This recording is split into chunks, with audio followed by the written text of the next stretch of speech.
கொரியாவை பிடித்து ரொம்ப கொடூரமான ஆட்சி. அங்க இருக்கிற மக்களை சுரண்டுறது, கொலை பண்றது. அது இன்னைக்கும் கொரியாவுக்கும் ஜப்பானுக்கும் இடையில டிஸ்பியூட் இருக்கு.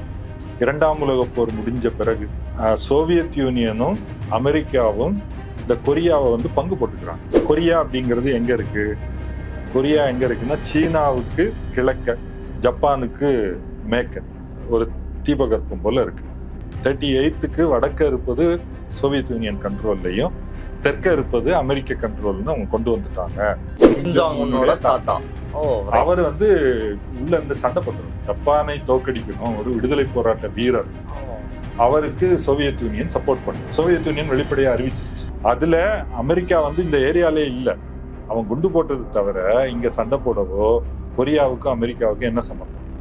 அவன் என்ன பண்றான், நானும் கொரியால எனக்கும் இடம் வேணும், நீ மட்டும் எப்படி பிடிப்ப அப்படின்னு சோவியத் யூனியனை சேலஞ்ச் பண்றான். இவன் அமெரிக்கா என்ன பண்றான், நான் உள்ள வருவேன் அப்படின்னு சொல்லி உள்ள ஒரு படையை அனுப்பிட்டு கொரியாக்குள்ள வரான். கிட்டத்தட்ட ஒரு 35 ஆண்டுகள் தென்கொரியா என்பது ஒரு சர்வாதிகார நாடு. அதை பத்தி யாருமே பேசல. அங்க அரசியல் உரிமை எதுவும் கிடையாது.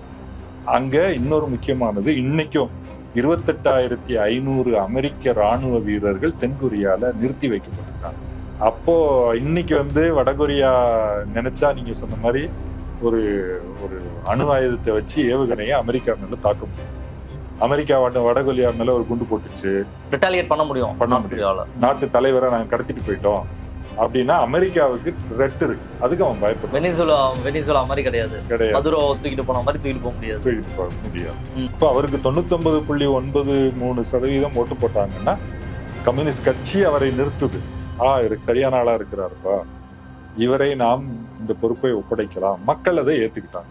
வணக்கம், இது அரண்சை. நான் தேவா பாஸ்கர். நீங்கள் பார்த்து கொண்டிருப்பது டீப் டைவ் பாட்காஸ்ட். இன்னைக்கு எபிசோட்ல நார்த் கொரியா பற்றி பேச இருக்கோம். எது ட்ரிகர் பாயிண்ட் இந்த பாட்காஸ்ட் பண்றதுக்கு அப்படின்னு கேட்டீங்கன்னா, சமீபத்துல ஒரு நியூஸ் கார்டு அல்லது ஒரு நியூஸ் ரொம்ப பரவலாக பலராலும் பேசப்பட்டது. அது என்ன அப்படின்னா, நார்த் கொரியால எலெக்ஷன் நடந்திருக்கு. 99.93% வாக்குகளை பெற்று கிம் ஜாங் உன் மீண்டும் நார்த் கொரியாவினுடைய அதிபராக பொறுப்பேற்கிறார் அப்படின்னு ஒரு நியூஸ் கார்டு, ரொம்ப காமெடியா அந்த நியூஸ் கார்டு ஷேர் செய்யப்பட்டது. அந்த புள்ளி 7% கிம் ஜாங் உன்னுக்கு வாக்கு செலுத்தாத அந்த 7% பேரை என்ன பண்ண போறாரு அப்படின்னு சொல்லி பலரும் கிண்டலா ஷேர் பண்ணிட்டு இருந்தாங்க. என்னைக்குமே நார்த் கொரியா பற்றி நிறைய மித்ஸ் இருக்கு. நார்த் கொரியா எப்படி இருக்கும், நார்த் கொரியால அவருடைய ஆட்சி அப்படின்றது என்னவாக இருக்கு, எல்லாரும் ஒரே மாதிரி ஹேர் கட் பண்ணணும், எல்லாரையும் கொலை பண்ணிடுவாரு, அந்த ஒரு கொடுங்கோலன் கையில் நார்த் கொரியா சிக்கிட்டு இருக்கு, அந்த கொடுங்கோலனை எதுவுமே செய்ய முடியாது அப்படின்னு சொல்லி அதை சுற்றி நிறைய மீம்ஸ் ரொம்ப நான் நார்த் கொரியான்னு ஒன்று இருக்கு, அதுல கிம் ஜாங் உன் தான் அதிபரா இருக்காரு அப்படின்னு கேள்விப்பட்டதுல இருந்து நிறைய வர்றதை நம்மளால பார்க்க முடியுது. என்னதான் இருக்கு அதுக்குள்ள, அதனுடைய வரலாற்று பின்புலம் என்ன, நார்த் கொரியா அப்படிங்கிற நாடை நம்ம என்னவா புரிஞ்சுக்கலாம், அங்க என்னதான் நடக்குது அப்படின்றதை ஐடென்டிஃபை பண்ண முயற்சிக்கிறது தான் இந்த பாட்காஸ்டினுடைய நோக்கம். இந்த பாட்காஸ்ட்ல நம்ம யார் கூட பேசியிருக்கோம் அப்படின்னா, மார்க்ஸ் மற்றும் அம்பேத்கரினுடைய மாணவர் திரு சிவகுமார் கூட தான். வணக்கம். வணக்கம்.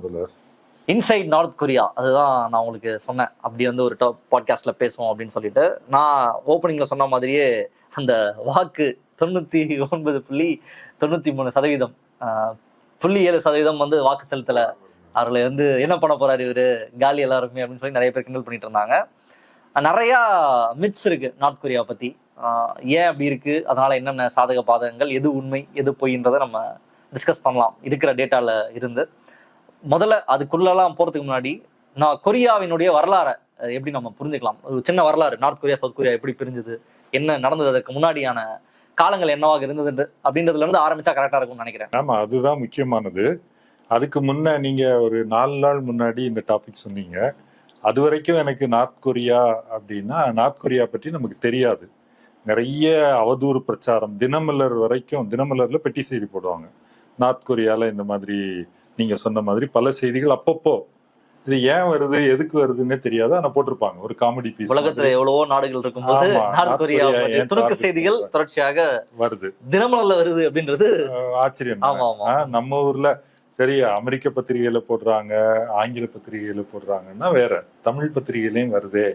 அப்போ நாங்க தோழர்கள் எல்லாம் பேசும்போது பேசிப்போம், என்னதான் நார்த் கொரியா, முதல் விஷயம் நமக்கு அதை பற்றி தெரியாதுன்னு நம்ம ஏத்துக்கணும் அப்படின்னு தான் பேசிட்டு, இது முழுக்க முழுக்க ஒரு அவதூறு பிரச்சாரமா இவங்க பண்ணிட்டு இருக்காங்கிறத பார்க்க முடியுது. ஏன்னா நம்ப முடியாத விஷயங்கள்லாம் அதுல வரும். எடுத்துக்காட்டுக்கு என்ன சொல்லுவாருன்னா, அவருடைய அரசியல் எதிரி, அதாவது ஒரு சொந்தக்காரரே ஒருத்தர், அவரை வந்து கொலை பண்ணி அவருடைய உடலை வந்து மற்றவங்களுக்கு எல்லாம் காட்டினாரு, உங்களுக்கு இதுதான் விதி, அதான் உடல்னா தலையில்லாத முண்டம் அப்படி காட்டினாரு அப்படிங்கிற செய்தி வர்றது. அது இன்னும் ரொம்ப, அதாவது அவர் வந்து மனித கரிய தன்னுடைய எதிரிகளை வெட்டி சாப்பிட்டுருவாரு. இந்த மாதிரி நிறைய ஏதோ 10,000 வருஷத்துக்கு முன்ன வாழக்கூடிய மனிதர்கள் மாதிரி செய்திகள் தான் வந்துட்டு இருக்கும். ஓகே, ஒரு ஃபிக்ஷனா மித்தாலஜிக்கல் ஃபிகர் மாதிரி. அப்போ முன்னாடி இருந்தவங்க எப்படி இருந்தாங்க, 10 தலையா இருக்க ஒரு மிருகம் லெவல்ல அப்ரோச் பண்றாங்க. இப்ப மகாபாரதத்துல பகாசுரன் ஒரு கதை வரும்.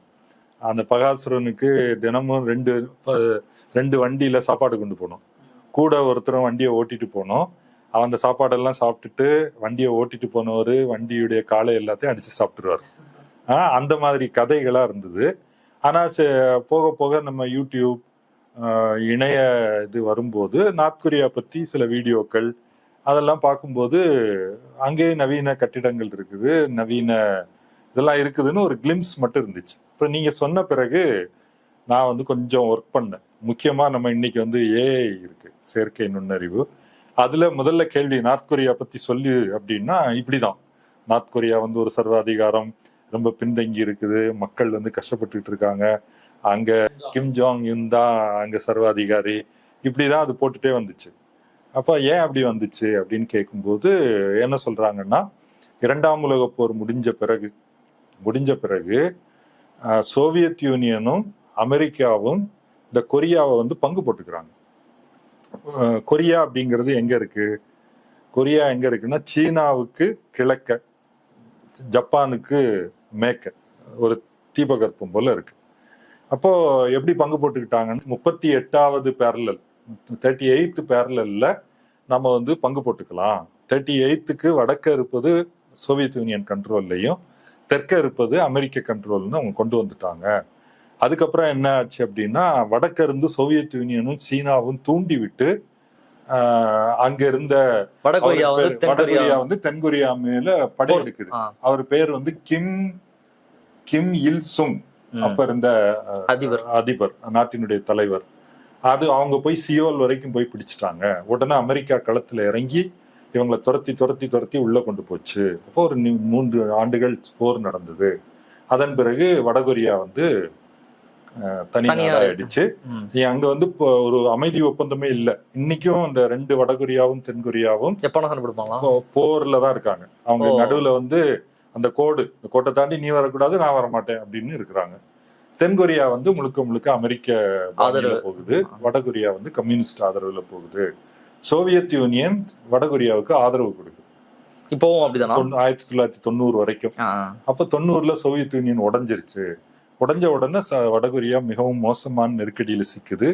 2-3 ஆண்டுகள் கடுமையான பஞ்சம், பல லட்சம் மக்கள் வந்து உயிரிழக்கிறாங்க. அதன் பிறகு அதுக்கு கிம் இல் சுங் இறந்த பிறகு கிம் ஜோங் இல் அப்படின்னு ஒருத்தர் வர்றாரு. கிம் ஜாங் உன்னோட அப்பா. ஆமா, அவரு 1994ல தலைவரா வர்றாரு. அவர் இறந்த பிறகுதான் இப்ப கிம் ஜோங் உன் வந்திருக்காரு. இப்ப 2006ல இவங்க என்ன பண்றாங்கன்னா, நாங்க வந்து அணு ஆயுதம் அதே போல ஏவுகணை எல்லாம் டெவலப் பண்றோம் அப்படின்னு டெவலப் பண்ணிட்டாங்க. உலகம் முழுக்க இவங்க வந்து மிரட்டிட்டு இருக்காங்க. உலகம் முழுக்க ஆயுதங்களை விற்கிறது, இதுல சொல்றது, இது மாதிரி அதை எல்லாரையும் மிரட்டுறது, நான் அணுகுண்டு போட்டுடுவேன் அப்படின்னு ஒரு அமைதி இன்மையை உருவாக்கக்கூடிய ஒரு நாடா இருக்கு. சவுத் கொரியா பாத்தீங்கன்னா அது பொருளாதார ரீதியா வளர்ந்துருச்சு. இன்னைக்கு வந்து சவுத் கொரியானா எல்லாருக்கும் தெரியும், K-pop, K-drama வரைக்கும் எல்லாருடைய ஒரு ஃபேவரட் டெஸ்டினேஷனா மாறிடுச்சு. கொரியா போகணும், பிடிஎஸ் பார்க்கணும், K-pop, K-drama தான் உலகத்தை ஆட்சி செய்யக்கூடிய ஒரு விஷயமா மாறி இருக்கு. அப்ப இதுல இன்னொரு இதுவும் என்ன சொல்றதுன்னா, இங்க பியாங்யாங் அவங்களுடைய தலைநகரம் போனீங்கன்னா அங்க வந்து பெரிய பெரிய கட்டடங்கள் இருக்கும், வசதிகள் இருக்கும். இது நார்த் கொரியால. ஆனா சாதாரண மக்கள் வந்து ரொம்ப கஷ்டத்திலையும் இருக்கு. இது ஏஐ சொல்றது. இதுதான் ஏஐ உடைய முதல் வெர்ஷன். நான் அப்படியா அப்படின்னு கேட்டுட்டு, எனக்கு கல்வி பத்தி சொல்லு, கல்வி எப்படி இருக்கு, எழுத்தறிவும் அப்புறம் இன்னொன்னு மக்களுடைய லைஃப் எக்ஸ்பெக்டன்சி, எத்தனை வருஷம் உயிர் வாழ்றாங்க, அப்புறம் சிறு குழந்தைகள் மெட்டர்னல் மார்டாலிட்டி ரேட், அதெல்லாம் கேட்டோன்னா, நல்ல கேள்வி, கல்வி அறிவு வந்து அங்க 100% லிட்ரஸி. ஏன்னா அங்க அரசாங்கம் வந்து எல்லோருக்கும் கல்வியை வந்து கட்டாயமாக்கிடுச்சு. பள்ளி கல்வி முழுவதும் கட்டாயம், இலவசம், எல்லாமே அரசாங்கம் நடத்தக்கூடியது, எல்லாரும் போகணும். அதுவும் கொரிய மொழி வந்து எளிமையா இருக்கிறதுனால எல்லாத்துக்கும் ஈஸியா சொல்லி கொடுத்துட்றாங்க. அப்புறம் கல்லூரிக்கும் கட்டணம் எதுவும் கட்ட வேணாம், படிக்கக்கூடியவங்க படிச்சிடுறாங்க. எனவே கல்வியில் தாங்கள் சாதித்து கொண்டதாக வடகொரிய அரசாங்கம் சொல்லிக்குது.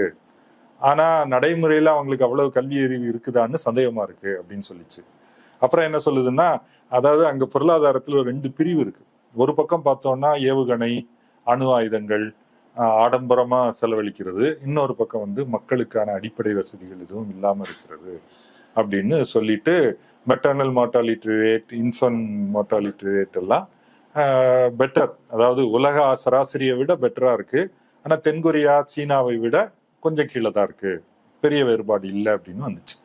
சரி, இது வரைக்கும் ஓகே. இப்ப நான் ஒரு கேள்வி கேட்டேன். நான் என்ன கேள்வி கேட்டேன்னா, சரி 2ஆம் உலக போர் முடிஞ்சது, கொரியாவுக்கு வடக்க, அதாவது இப்போ நம்ம ஒரு வீலாக் கூட நீங்க அனுப்பியிருந்தீங்க, புவனீதரன் ஒருத்தர் சீனாவிலிருந்து தமிழ் ட்ரக்கர் வடகொரியாவுக்குள்ள போறாரு. அப்ப அவர் என்ன சொல்றாருன்னா, போற பாதையில இந்த பக்கம் ரஷ்யா, இந்த பக்கம் கொரியா. ரஷ்யா வந்து கொரியாவுடைய பார்டர், 2க்கு பொதுவான எல்லை இருக்கு. சைனா, ரஷ்யாவுக்கும் எல்லை இருக்கு, சீனாவுக்கும் எல்லை இருக்கு. இப்ப நான் கேட்ட கேள்வி, ரஷ்யா வந்து கொரியாவுக்குள்ள வந்ததுன்னா புரிஞ்சுக்கலாம், ஏன்னா பக்கத்து நாடு, உள்ள வந்து வந்தாங்க. அமெரிக்கா எங்க இருந்து வந்துச்சு அப்படின்னு கேட்டேன்.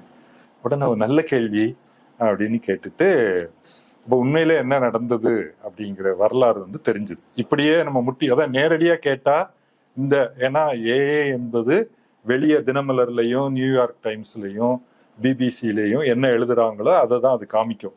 நம்ம கொஞ்சம் இடிச்சு கேட்டாதான் தகவல்கள் வந்து தெரியுது. இப்ப இந்த வரலாறு அப்படின்றதுதான் வெளியே இருக்கக்கூடிய வரலாறு, வெளியே இருக்கு எல்லாரும். ஆமா, ஏன்னா தமிழ் டக்கரும் நீங்க சொன்ன அந்த கதையை தான் சொல்றாங்க. இங்க என்ன நடந்துச்சு, சோவியட் கண்ட்ரோல்ல நார்த் கொரியா, சோவியட் சைனா கண்ட்ரோல்ல நார்த் கொரியா இருந்துச்சு. ஜப்பானை வெளியே விரட்டி அமைச்சு, ஜப்பானோட ஆட்சிக்கு கீழே கொரியா இருந்துச்சு. சோவியட் சைனா வந்து நார்த் கொரியாவுக்கு சப்போர்ட் பண்ணாங்க, அமெரிக்கா வந்து சவுத் கொரியாவுக்கு சப்போர்ட் பண்ணுச்சு. 2 நாடு பிரிஞ்சிருச்சு. அதுக்கப்புறம் அமெரிக்கா திரும்ப வந்து சோவியட் வந்து தூண்டி விடுறாங்க சவுத் கொரியாவை போய் கேப்சர் பண்றதுக்கு. அப்ப சியோல் வரைக்கும் போய் பிடிக்கிறாங்க. அதுக்கப்புறம் அமெரிக்கா உள்ள புந்து தடுத்து அதை வந்து திரும்ப விரட்டி அடிக்கிறாங்க. நீங்க சொன்ன அந்த 38th பேரலல், அந்த வந்து எவ்வளவு டென்ஸ்டான லைனு, அந்த நீங்க சொன்ன அந்த 90கள்ல ஒரு பஞ்சம் வந்தது, மக்களினுடைய உரிமையெல்லாம் பறி போய் இப்ப வந்து ஒரு சர்வாதிகாரி கண்ட்ரோல்ல இது இருக்குன்றதான் பாப்புலர். அவர் மிரட்டுவாரு. இப்ப புவனீதரன் அதெல்லாம் சொல்றாரு, யாராவது ஏதாவது சொன்னாங்கன்னா அவன் மேல அணுகுண்டு போட்டுருவேன்னு மிரட்டுவாரு அப்படின்லாம் சொல்றாங்க. இப்போ நம்ம முக்கியமா இப்ப இதுதான் நிலைமை, கரெக்டா? இப்போ இதுதான் வெளியே இருக்கிற டேட்டா, நமக்கு அதான் டேட்டா. ஆனா நமக்கு வழிகாட்டல் வந்து திருவள்ளுவர் 2000 வருஷம் முன்னாடி எழுதியிருக்கிறார். எப்பொருள் யார் யார் வாய் கேட்பினும் அப்பொருள் மெய்ப்பொருள் காண்பது அறிவு. யார் வேணாலும் என்ன வேணாலும் சொல்லலாம், நீங்க வந்து உள்ள போய் கண்டுபிடிக்கணும். இன்னொரு பழமொழி என்ன சொல்லுவாங்கன்னா, கண்ணால் காண்பதும் மெய்யல்ல, காதால் கேட்பதும் மெய்யல்ல, தீர விசாரித்து அறிவதே மெய். அப்ப உண்மைங்கிறத நீங்க கண்டுபிடிக்கணும். பார்க்கும்போது கேட்கும்போது சில விஷயங்கள் இருக்கலாம், உண்மையை எப்படி கண்டுபிடிப்போம்? நீங்க வந்து வரலாற்றுக்குள்ள போகணும். இதான் நம்ம ஏற்கனவே 2ஆம் உலக போர் பற்றி குறிப்பிட்டோம். வேற வழி இல்லை. ஐயோ வரலாறு எல்லாம் பேசினா போர் அடிக்குமே. வரலாறு வந்து ஒரு இன்ட்ரெஸ்டிங் சப்ஜெக்ட், எனக்கு ரொம்ப பிடிக்கும். நிறைய பேர் இருக்காங்க ஹிஸ்டரி பிடிச்சவங்க. அப்போ 2ஆம் உலக போரை எடுத்துப்போம், அதுக்கு பின்னாடி ரொம்ப எல்லாம் போக வேணாம். 2ஆம் உலக போரின் போது சோவியத் யூனியன், சோவியத் ஒன்றியம்னு தமிழ்ல சொல்றோம், அதனுடைய செல்வாக்கு வந்து உச்சத்துல இருக்கு. ஏன்னா ஜெர்மனி, இங்கிலாந்து, பிரான்ஸ், ஹிட்லர் எல்லாம் சண்டை போட்டு ஐரோப்பாவை நாசம் பண்ணிட்டாங்க. ஜப்பான் வந்து படையெடுத்து சீனாவுக்குள்ள ஆக்கிரமிச்சது. அப்புறம் இந்தியா வரைக்கும் படையெடுத்து வந்துச்சு ஜப்பானிய படைகள். அப்போ உலக மக்கள் எல்லோரும், உலக மக்கள்னா என்ன, இந்த முதலாளித்துவ நாடுகள் அல்லாத இந்தியா போன்ற நாடுகள், இவங்க இந்த முதலாளித்துவ நாடுகளை எதிர்க்கிறாங்க. ஒண்ணு ஜப்பான் ஜெர்மனி எதிர்க்கிறது, அல்லது நம்ம நாட்டை காலனியா பிடிச்சு வச்ச பிரிட்டிஷ் எதிர்க்கிறது. இப்படி வந்து ஒரு தேச விடுதலை போராட்டம், இன்னொரு பக்கம் முதலாளித்துவ எதிர்ப்பு போராட்டம்ங்கிறது வெகு வேகமா வருது. சோவியத் ஒன்றியம் அதுக்கு ஒரு 25 ஆண்டுகளுக்கு முன்னையே அங்கு ஒரு கம்யூனிஸ்ட் கட்சி அரசாங்கத்தை அமைச்சிட்டாங்க. அவங்களை வந்து ஹிட்லர் தாக்குறான் ஒரு கட்டத்துல. தாக்கும்போது ஹிட்லரை தோற்கடித்தது சோவியத் மக்கள் தான். அது வந்து லட்சக்கணக்கான மக்கள் வந்து, ஏன்னா ஹிட்லர் வந்து அமெரிக்காவுக்குள்ள போல, அவன் மாஸ்கோ வரைக்கும் போய் ஸ்டாலின்கிராட் எல்லாம் முற்றுகையிட்டு லட்சக்கணக்கான மக்களை வந்து கொலை பண்ணி குவிச்சிருக்காங்க. அப்ப அதை துரத்தி கொண்டு போய் ஜெர்மனி வரைக்கும், அதை பெர்லின் வரை போய் ஹிட்லரை வீழ்த்தியது என்பது சோவியத் ஒன்றியம் தான். இந்த செம்படையுடைய தாக்கத்தினால என்ன ஆயிடுது அப்படின்னா, கிழக்கு ஐரோப்பா முழுக்க கம்யூனிஸ்ட் கட்சிகள் ஏற்கனவே எல்லா நாட்டிலையும், ரஷ்யாவில் மட்டும் இல்லாம ரஷ்ய புரட்சியின் தாக்கத்தினால இந்தியாவில், சீனாவில், கொரியாவில், வியட்நாமில் எல்லா நாடுகளிலும் கம்யூனிஸ்ட் கட்சிகள் உருவாயிடுச்சு 1920களில் இருந்தே. கம்யூனிஸ்ட் கட்சி என்ன சொல்லுது, நீ வந்து வெளிநாட்டு பிரிட்டிஷ்காரனை வெளியே அனுப்பணும், அது மட்டும் போதாது, உள்ளூர்ல இருக்கிற பண்ணையாரு, உள்ளூருக்கு இருக்கிற முதலாளிகிட்ட இருந்து நமக்கு விடுதலை வேணும் இல்லையா அப்படின்னு சொல்லி அவங்க ஒரு உழைக்கும் மக்களின் அரசாங்கத்தை அவங்க முன்வைக்கிறாங்க. ரஷ்யால பண்ண மாதிரி நாமும் பண்ணலாம். இந்த பேக்ரவுண்டை நம்ம புரிஞ்சுக்கணும். இது உலகம் முழுக்க இருக்கு, இந்தியாவிலையும் இருந்தது. கம்யூனிஸ்ட் கட்சியினுடைய செல்வாக்கு அப்படின்றது எல்லா இடத்துலயும் ரொம்ப, இன்னைக்கு நம்ம அதை வந்து புரிஞ்சுக்க முடியாது. ஆனா அன்னைக்கு இன்னொரு முந்தைய தலைமுறை நம்ம தோழர்கள்ட்ட கேட்டா சொல்லுவாங்க, கம்யூனிசம்னா அவ்வளவு பெரிய ஒரு சக்தியா இருந்தது. இப்போ கொரியாவுக்கு வருவோம். கொரியா என்னன்னா 1910 ஜப்பான் வந்து கொரியாவை பிடிச்சிட்டாங்க, ஃபுல் கொரியா முழுக்க. வடகொரியா மட்டும், கொரியா வந்து ஒரு தீபகற்பம், இப்ப தென்னிந்தியா போலன்னு வச்சுப்போமே. தீபகற்பம்னா என்ன, 3 பக்கம் கடல், ஒரு பக்கம் நிலம். கொரியாலையும் அப்படிதான், வடக்கு பக்கம் சீனா, ரஷ்யா அப்படி போகும், தெற்க வந்து கொரியா, அது கீழே போனீங்கன்னா கடல், அப்படி இருக்கும். இப்ப இந்த தீபகற்பத்துக்கு பக்கத்து நாடு தான் ஜப்பான், கடலுக்கு அப்பால் இருக்கிறது. ஜப்பான் வந்து ஒரு மிகப்பெரிய முதலாளித்துவ நாடு. அது ஏகாதிபத்தியமா ஆகி நான் வந்து எல்லா நாடுகளையும் பிடிக்கணும், கொரியாவை பிடித்து ரொம்ப கொடூரமான ஆட்சி, அங்க இருக்கிற மக்களை வந்து சுரண்டுறது, கொலை பண்றது. அது இன்னைக்கும் கொரியாவுக்கும் ஜப்பானுக்கும் இடையில டிஸ்பியூட் இருக்கு. அவன் மன்னிப்பு கேட்கவே இல்லை. அவன் என்ன பண்றான்னா, பெண்களை வந்து பாலியல் கருவிகளாக பயன்படுத்துவது. ஏன்னா ஜப்பான் படை வீரர்கள்லாம் போறாங்க, அவங்களுக்கு நாங்க என்ன, அப்போ பெண்களை ஒரு ஒரு பொருளாக கொரிய பெண்களை அவங்க மனுஷங்களாவே பார்க்கல, சீன பெண்களையும் அப்படி பண்ணியிருக்காங்க. அப்போ ஒரு 30 ஆண்டுகள் ஜப்பானை எதிர்த்த ஒரு போராட்டம் நடக்குது. கொரிய மக்கள் எப்படி போராடுவாங்க, சீனாவிலையும் அப்படிதான் போராடினாங்க. என்ன பண்ணுவாங்கன்னா, ஒவ்வொரு ஊர்லயும் ஒரு கமிட்டி ஆரம்பிச்சிருவாங்க, கம்யூனிஸ்ட் பாணி. ஒரு கிராமம் அப்படின்னா ஒரு கமிட்டி இருக்கும்.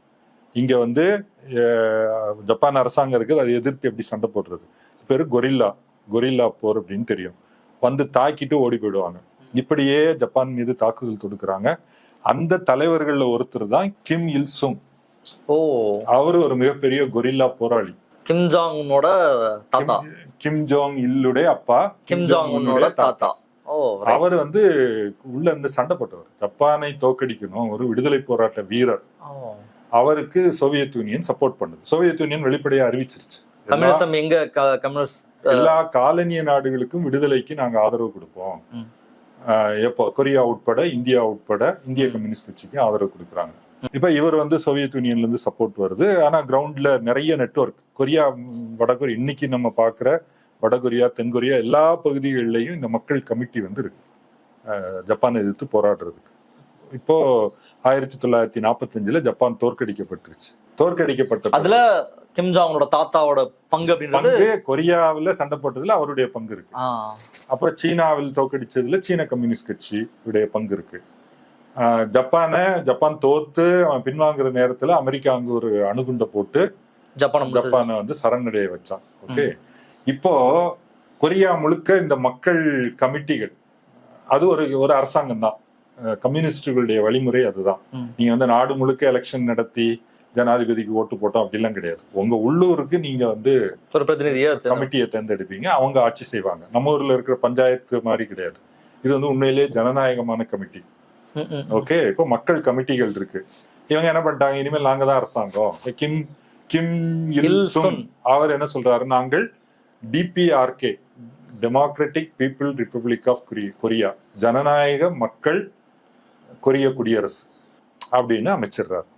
இதை பார்த்தா அமெரிக்கா கொரியால மட்டும் இல்லை, உலகம் முழுக்க முதலாளிகளுக்கு என்ன பயம்னா, கம்யூனிச பூதம் வந்து நம்மளை வந்து முழுங்கிடும், இதை தடுத்து நிறுத்தணும்னு அவன் ஒரு ஒரு ஒரு கருத்து நிலை, ஒரு டாக்டரைனை முன் வைக்கிறான். உலகம் முழுக்க வேட்டையாடுறான்.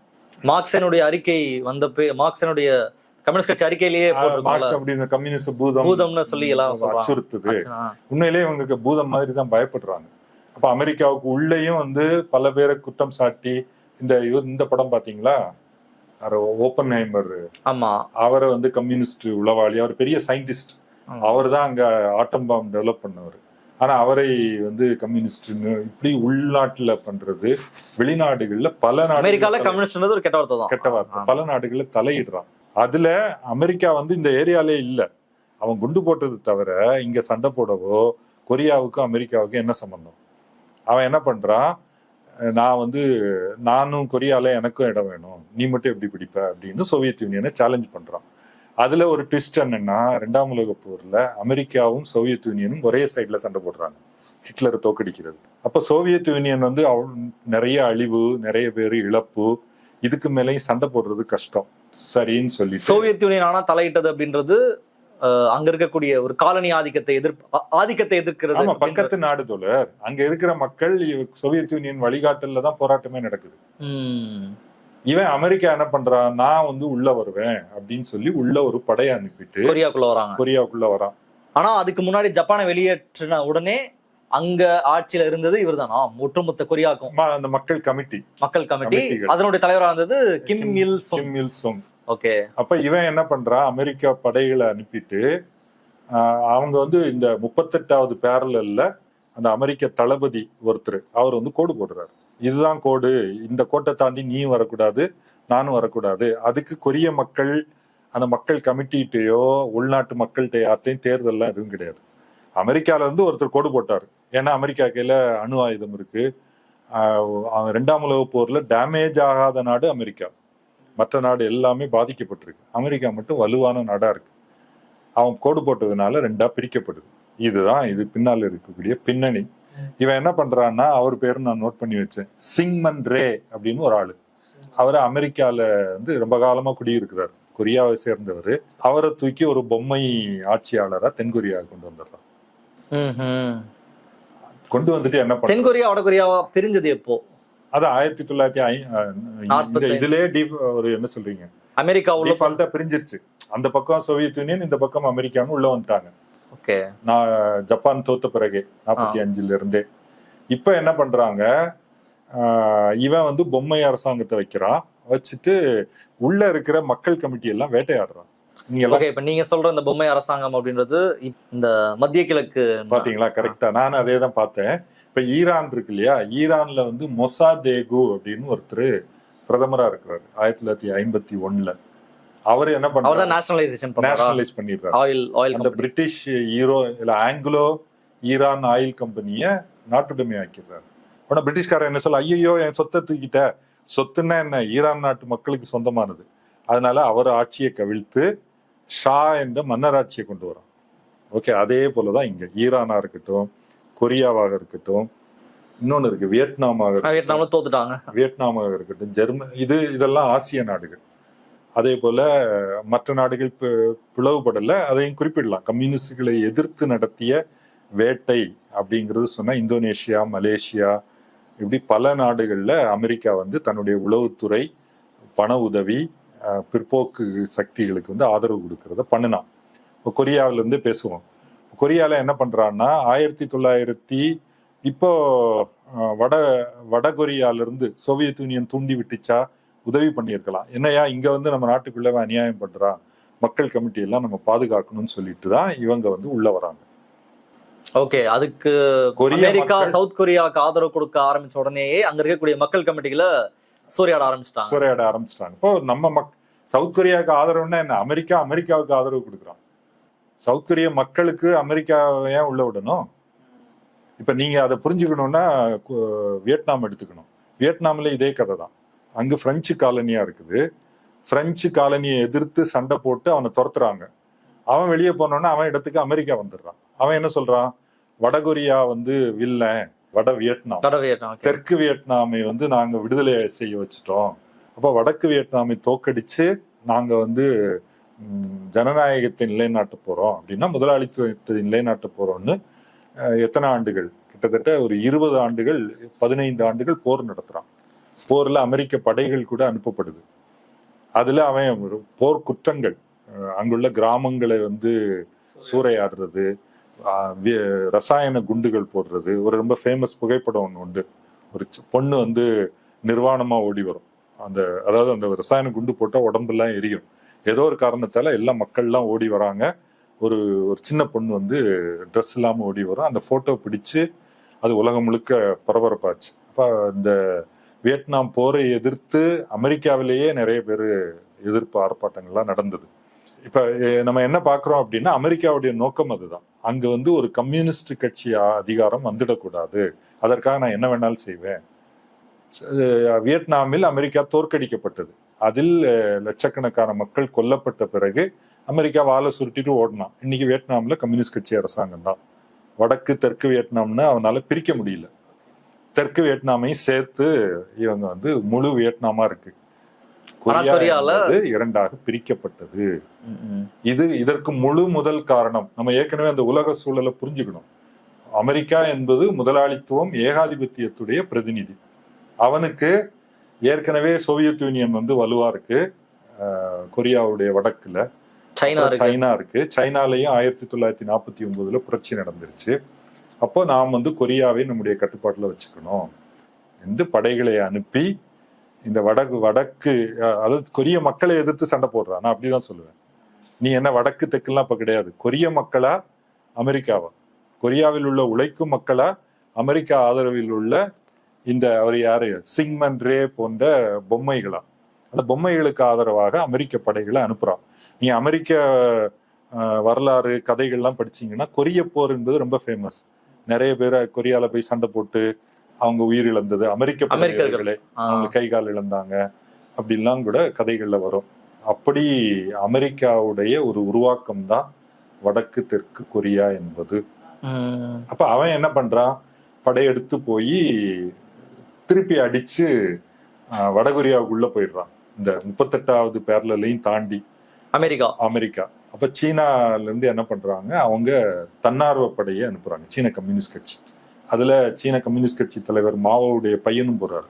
தன்னார்வ படைனா சீன ராணுவம் போகல, சீன மக்களுடைய வாலண்டியர் போர்ஸ். நாங்க வந்து கொரிய மக்களுக்கு ஆதரவா நிக்கிறோம் அப்படின்னு போய் சண்டை போட்டு அந்த போர் நிறுத்தம், அந்த 38வது பேரலைல வந்து போர் வந்து இது பண்றாங்க, பண்ணிட்டு ஒரு சமாதானம் போட்டுக்கிறாங்க 53ல. 53லயே நடந்துருச்சு.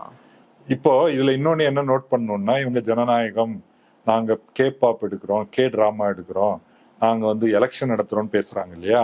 அது எப்போ வந்துச்சு?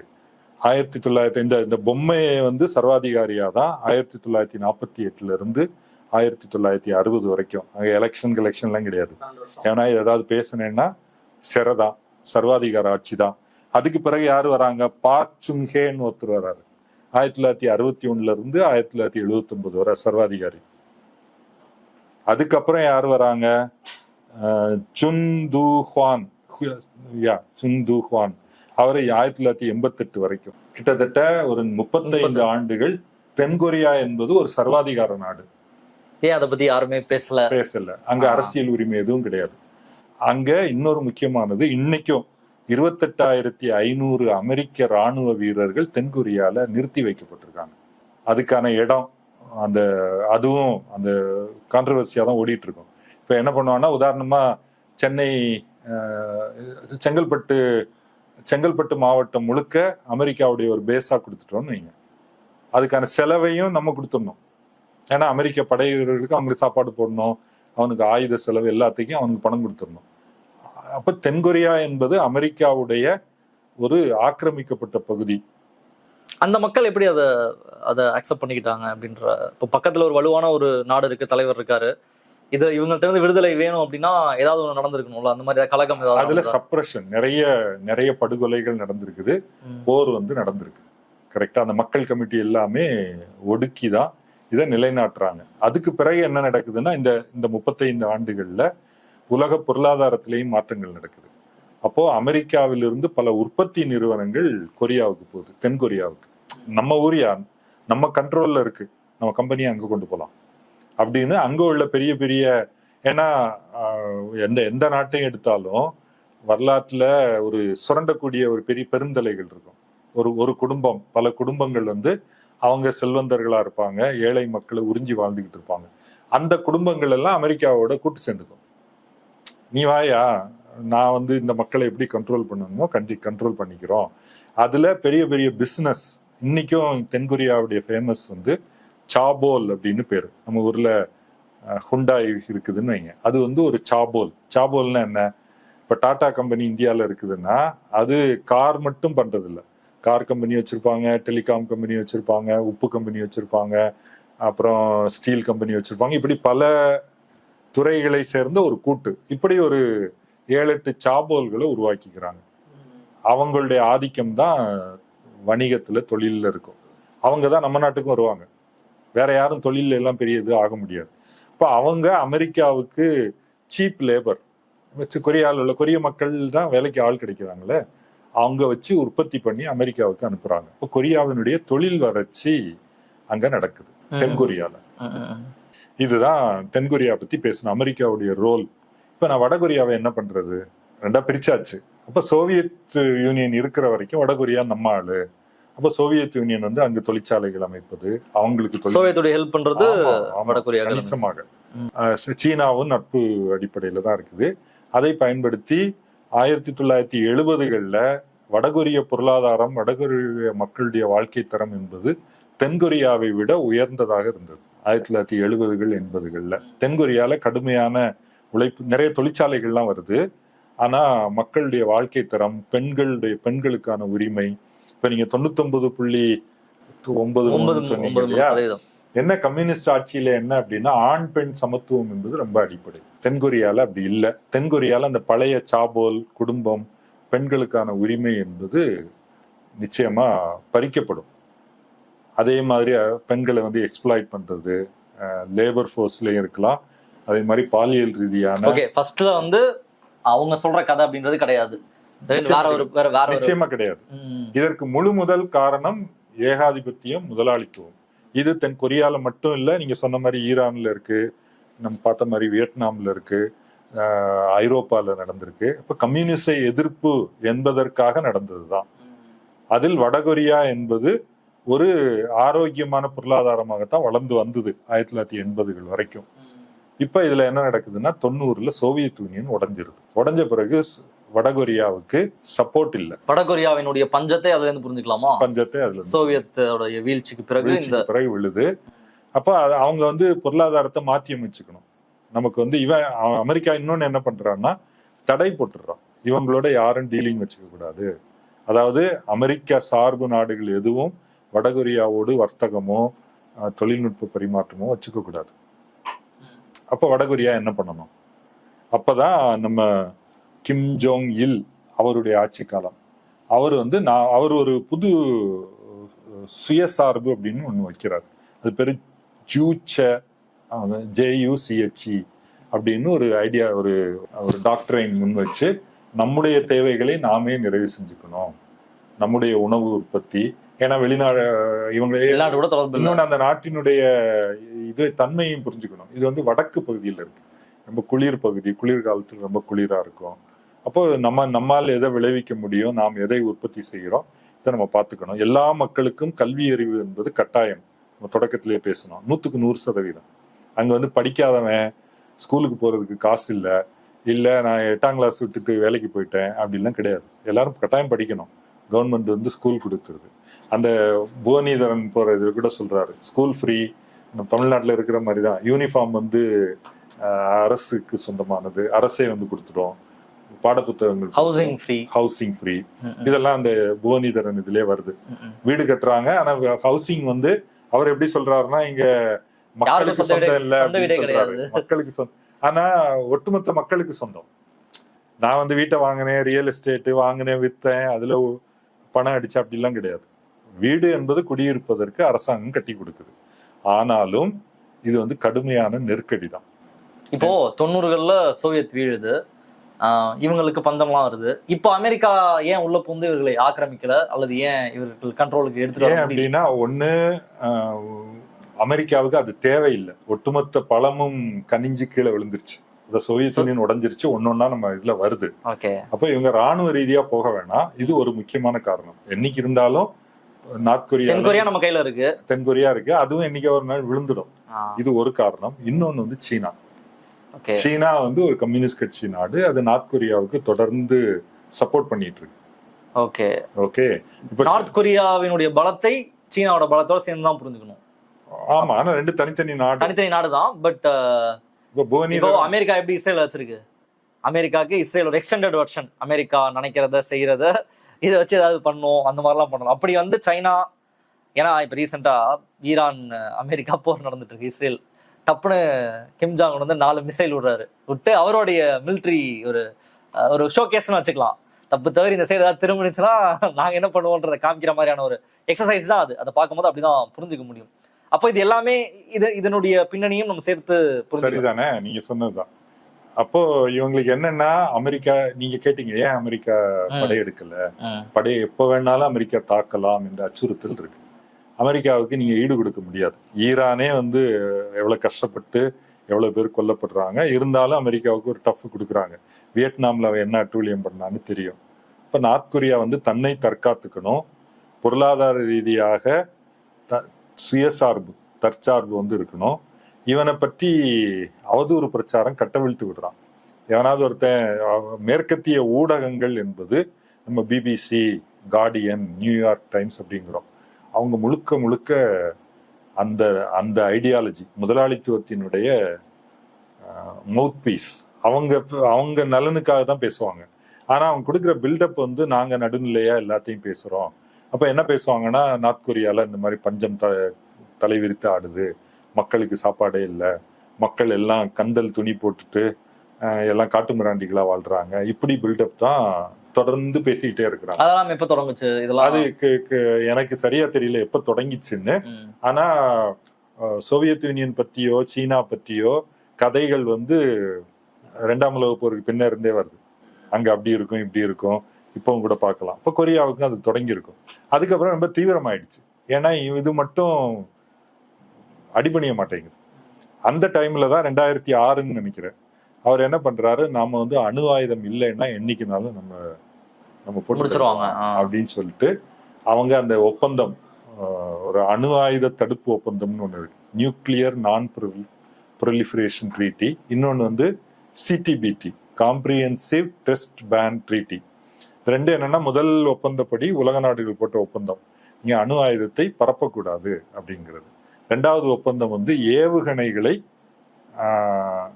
ஏவுகணைகள் உருவாக்கத்துக்கு நீங்க கொஞ்சம் கட்டுப்பாடு விதிச்சுக்கணும், எதுக்கு ஒருத்தர் அடிச்சுக்கிறோம். வடகொரியா என்ன சொல்லுதுன்னா, நாங்க இந்த ஒப்பந்தத்துல எல்லாம் நாங்க இல்லை, இனிமேல் எங்களை தற்காத்துக்கணும்னு எனக்கு ஏவுகணை வேணும். அந்த ஏவுகணை முன்னாடி கையெழுத்து போட்டிருந்தாங்களா? கையெழுத்து போட்டு இருந்திருக்காங்க சிடிபிடில. அதுல இருந்து வெளியே வந்துட்டாங்க. அப்போ இன்னைக்கு வந்து வடகொரியா நினைச்சா நீங்க சொன்ன மாதிரி ஒரு அணு ஆயுதத்தை வச்சு ஏவுகணையை அமெரிக்கா மேல தாக்க முடியும். அமெரிக்கா வடகொரியா மேல ஒரு குண்டு போட்டுச்சு, ரிட்டாலியேட் பண்ண முடியும். நாட்டு தலைவரை நாங்க கடத்திட்டு போயிட்டோம் அப்படின்னா அமெரிக்காவுக்கு த்ரெட் இருக்கு. அதுக்கு அவன் பயப்படுறான். வெனிசுலா மாதிரி கிடையாது, மதுரோ தூக்கிட்டு போன மாதிரி தூக்கிட்டு போக முடியாது. இதுதான் அந்த நாட்டினுடைய ஒரு வெளியுறவு பின்னணி அப்படின்னு சொல்லலாம். வெளியுறவுல இப்படிதான் நான் வாழ முடியும். வர்த்தகம் என்பது சீனாவுக்கும் வடகொரியாவுக்கும் தான், ஒரு லேண்ட் பார்டர் இருக்கு. இப்போ புவனேஸ்வரனுடைய வீடியோல அவங்க ஒரு எல்லைப்புற நகரத்துக்கு தான் போறாங்க, அது சிறப்பு பொருளாதார மண்டலம். அங்க போய் ஹோட்டல்ல டிவி ஆன் பண்ணா சீன டிவி தான் வருது, 4-5 டிவி தான், கார் வந்து சீன கார்கள் தான் வருது. இப்ப நிறைய சீனாவினுடைய உற்பத்தி பொருட்கள் எல்லாம் நார்த் கொரியாவுக்கு போகுது. இருந்தாலும் நார்த் கொரியாவுக்கு அவங்களுக்குன்னு ஒரு சுயேட்சையான வெளியுறவு கொள்கை இருக்கு. அவங்க ரஷ்யாவோடையும் உறவு வச்சுக்கிறாங்க. போன தடவை ட்ரம்ப் அமெரிக்க ஜனாதிபதியா இருந்த போது, நான் வந்து நார்த் கொரியாவோட பேச்சுவார்த்தை நடத்துறேன் அப்படின்னு போய் கிம் ஜாங் உன்னோட சந்திச்சாரு. அவரை சவுத் ஈஸ்ட் ஏஷியா, எங்க மலேசியாலயோ சிங்கப்பூர்லயோ சந்திச்சாரு.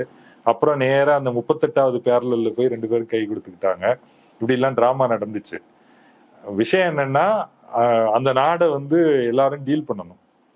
இது எல்லாருக்கும் தெரியும். அவன் சீரியஸான ஆளு, சும்மா போற போக்குல எல்லாம் அடிச்சிட முடியாது, அவனை பணிய வைக்கவும் முடியல. அதனுடைய ப்ரொடெக்ஷன், நார்த் கொரியா இவ்வளவு நாட்களாக ஒரு இறையாண்மை பொருந்திய ஒரு நாடு, அதை யாருமே சீண்டி பார்க்கல அப்படின்றதுக்கு இந்த தலைவர்கள் எல்லாமே முக்கியமான காரணம்.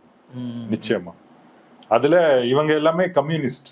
ஓகேவா, இந்த ஜூச்ச அப்படிங்கறத உருவாக்குறாங்க. அப்புறம் இன்னொரு கான்செப்ட் வந்து உருவாக்கி இருக்காங்க. அதுவும் அதாவது ராணுவத்துக்கு முதன்மை.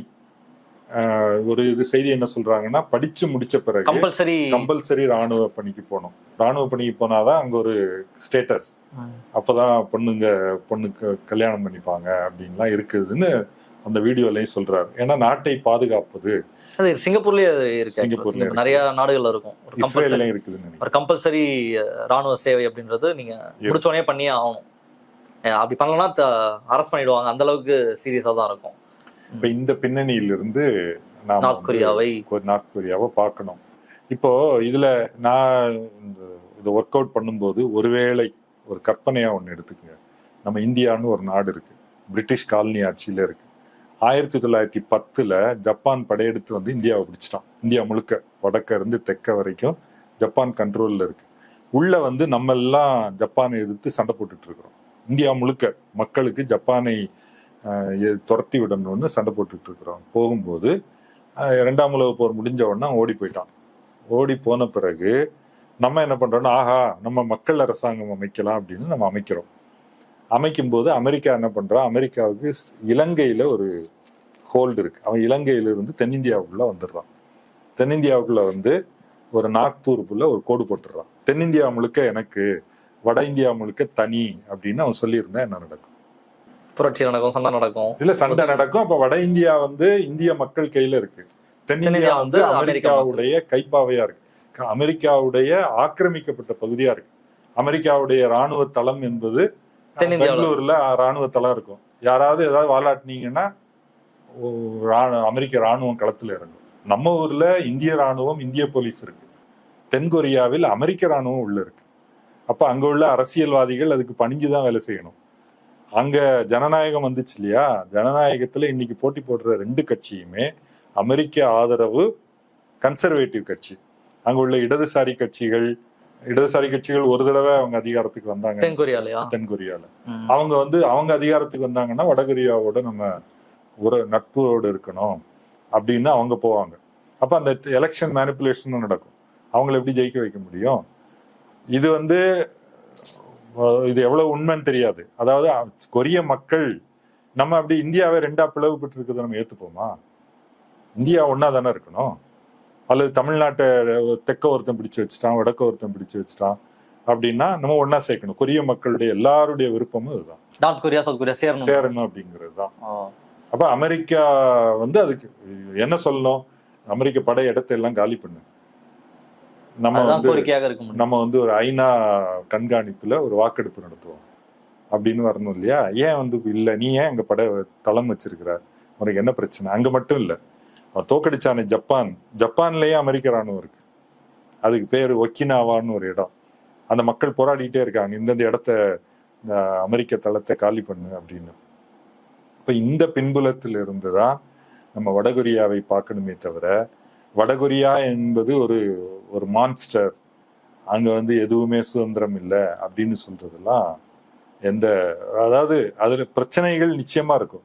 ஏன்னா அங்க வந்து பொருளாதார வளர்ச்சி என்பது, பொருளாதார வளர்ச்சிக்கான பேஸ் அப்படின்றது என்னங்க? ஏன்னா ஒரு நாடுல ஒரு வளம், மிடில் ஈஸ்டினுடைய, வெஸ்ட் ஏஷியாவினுடைய வளர்ச்சியை புரிஞ்சுக்கணும்னா அங்க என்ன இருந்துச்சு, என்ன வந்து அவங்களை இவ்வளவு பெரிய ஒரு நாடா உயர்த்தி இருக்கு. அமெரிக்கா சுரண்டுது, அதுல இருந்து அது அமெரிக்கா பணக்கார நாடா இருக்கு. இங்கிலாந்தினுடைய வெல்த் அதை நம்மளால புரிஞ்சுக்க முடியும். அந்த நார்த் கொரியாவினுடைய வளர்ச்சியை அல்லது அவங்க சஸ்டெயின் ஆகிறதுக்கு அவங்களுக்கு பொருளாதாரம் அப்படின்றது ரொம்ப முக்கியமானது. நம்ம இந்தியாவை போலதான், நம்ம ஊர்ல எண்ணெய் இல்ல, விவசாயம், தொழில் வளர்ச்சி.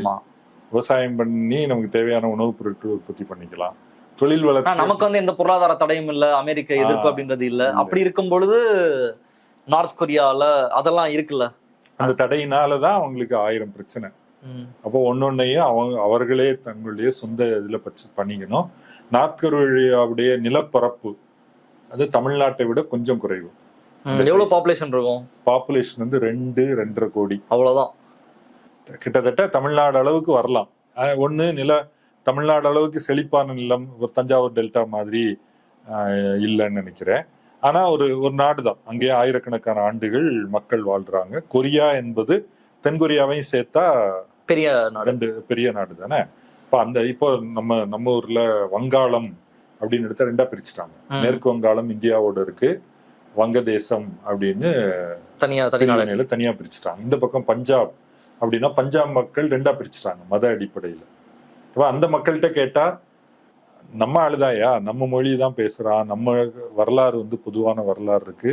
இப்படி காலனிய காலம் ஏகாதிபத்தியத்தினுடைய தொடர்ச்சி இன்னைக்கு உலகம் முழுக்க இருக்கு. காஷ்மீருடைய ஒரு பகுதி இந்தியாவோட இருக்கு, இன்னொரு பகுதி பாகிஸ்தான் பிடிச்சு வச்சிருக்கு. இப்ப காஷ்மீர் மக்களுக்கு அவங்க என்ன தப்பு பண்ணாங்க? தமிழ்நாட்டு மக்கள் நம்ம என்ன சொல்றோம், நம்ம எல்லாம் தமிழர்கள் ஒன்னா இருக்கணும். காஷ்மீர் மக்களுக்கு அந்த உரிமை இல்லையா? அல்லது கொரியர்களுக்கு இல்லையா? பஞ்சாபியர்களுக்கு இல்லையா? வங்காளிகளுக்கு இல்லையான்னா இது காலனிய ஏகாதிபத்தியத்தினுடைய உருவாக்கம். கொரியாலையும் இதே பிரச்சனை தான். அப்போ வடகொரியா தென்கொரியா ஒண்ணு சேரணும். எப்படி சேர முடியும்? இன்னைக்கெல்லாம் யாரும் அதை பத்தி பேசக்கூட முடியாது. ஆனா 2023 வரைக்கும் வடகொரியாவுடைய அதிகாரபூர்வமான கொள்கை நம்ம தென்கொரியாவை நம்மோட சேர்த்துக்கணும். வடகொரியாவோட ஆமா, கொரியா ஒன்னாயிடணும். அவங்க சண்டை போட்டதே அதுக்கு தானே. நம்ம தோழர்கள் எல்லாத்தையும் அவன் காலி பண்ணிட்டான், அங்க போய் அங்குள்ள மக்களை விடுவிக்கணும். இந்த மக்கள் விடுவிக்கப்பட விரும்புறாங்களா இல்லையாங்கிறது வேற விஷயம். ஏன்னா நிறைய முதலாளித்துவ வளர்ச்சி நடந்திருக்கு, அதுல பண்பாட்டு ரீதியான மாற்றங்களும் வந்திருக்கு. ஸோ இது எண்ட் ஆஃப் த டே ஒரு கம்யூனிஸ்ட் அரசாங்கம்னு அதை சொல்ல முடியுமா வடகொரிய அரசாங்கத்தை? ஏன்னா இப்ப நீங்க சொன்னதுல இருந்து அந்த பேர்லாம் படிச்சீங்க, எல்லாமே ஒரே குடும்பத்தை சேர்ந்தவங்க தான் வராங்க. கிம் ஜாங் உன் இப்ப இருக்கக்கூடிய அதிபர், அடுத்து கிம் ஜூ ஏன்னு நினைக்கிறேன், அவங்க டாட்டர் 13 வயசு பொண்ணு, இப்போ ஒரு டேங்க்ல அவர் உட்கார்ந்துட்டு வர்றாரு, அவங்க பொண்ணு வராங்க. அவங்க பொண்ணை எக்ஸிபிட் பண்ண ஆரம்பிச்சிட்டாரு. அடுத்து மேபி அவங்க கொரியாவினுடைய அடுத்த அதிபராக கூட வரலாம். இது ஒரு கம்யூனிஸ்ட் கட்சியினுடைய பேஸே கிடையாதுல்ல. இப்ப நம்ம ஊர்ல எடுத்து ரொம்ப பேசிக்கா புரிஞ்சுக்கணும்னா, இப்போ சிபிஎம் எடுத்துக்கிட்டா எம்எல்ஏஸ் கூட 2 வாட்டி மேல கொடுக்க மாட்டாங்க சீட்டு. அது பிரதிநிதித்துவம் எல்லாருக்கும் போகணும், எல்லாருமே வரணும். கட்சி தலைவர், இப்போ ஒரு கட்சி தலைவர் இறந்து போயிட்டாரு அப்படின்னா அந்த கட்சியே முழுகக்கூடிய ஒரு நிலைமையான கம்யூனிஸ்ட் கட்சி கிடையாது. ஒரு லீடர் போயிட்டாருன்னா அடுத்த லீடர் ஆட்டோமேட்டிக்கா கமிட்டிஸ் இருக்கும், அங்க உயர்மட்ட குழு இருக்கும், அடுத்தடுத்து வந்துகிட்டே இருப்பாங்க, அது இயங்கிக்கிட்டே இருக்கும். அப்போ கட்சி தான், அதுதான் ஹையஸ்ட் ஆர்கன், ஹையஸ்ட் பாடியா இருக்க முடியும். அப்படி இருக்கும் பட்சத்துல இதுல ஒரே குடும்பத்துல இருந்து வராங்க. தாத்தா இருக்காரு, பையன் அப்பா இருக்காரு, அவரோட பையன் இருக்காரு, அடுத்து பேத்தி வரப்போகுது. இது ஒரு மொனார்கி மாதிரி தானே இருக்கு, ஒரு மன்னராட்சி மாதிரியும் அந்த ஒரு கொடுங்கோலர் கட்டுப்படுத்தி வச்சிருக்க மாதிரி தானே இருக்கு. வெளியில இருந்து பார்க்கும்போது அந்த கேள்வி எழுவது இயல்பானது தானே. அது ஒரு கம்யூனிஸ்ட் கட்சி நம்ம எப்படி? இங்கிலாந்து ஜனநாயகமா மன்னராட்சியா? பிரிட்டனா? பிரிட்டன் ஜனநாயக நாடு தான். ஜனநாயக நாடு தான். இருக்காரு முன்னாடி சும்மா கவர்னர் மாதிரி சைன் போடுவார் இல்லையா? அதனால நம்ம இந்த நேம் ஆஃப் கிங் தான் எல்லா ஆர்டரும் தான். சோ வெறும் தோற்றத்தை வைத்து நம்ம முடிவுக்கு வர முடியாது.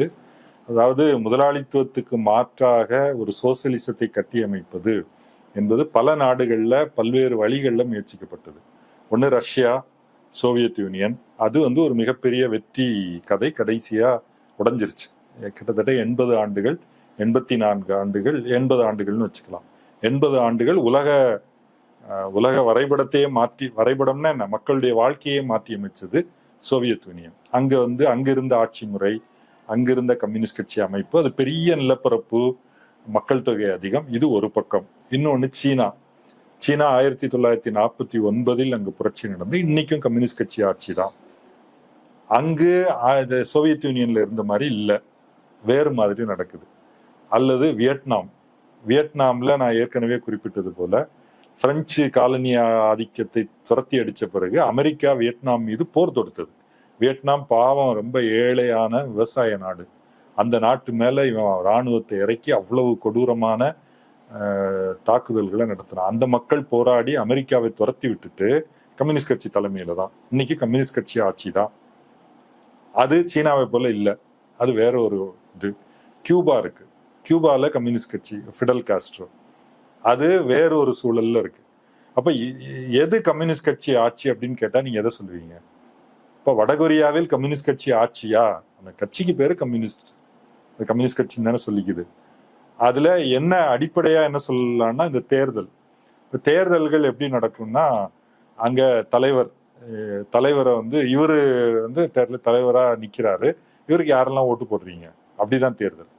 ஏன்னா அவரு தொடர்ந்து வேலை செஞ்சுட்டு இருக்காரு, அவரை நாமினேட் பண்ணிட்டாங்க, அப்ப மக்கள் வந்து ஓட்டு போடுவாங்க. இதுல 99% வேற ஒருத்தருக்கு ஓட்டு போடுறதுக்கு ஆளே இருக்காது. இன்னும் கொஞ்சம் புரிஞ்சுக்கிற மாதிரி சொல்லணும்னா கட்சிக்கு வந்து கமிட்டி இருக்கும். ஒரு கிராமம்னு இருந்ததுன்னு நீங்க தான் நீங்க ஓட்டு போடாம இருக்கிறது.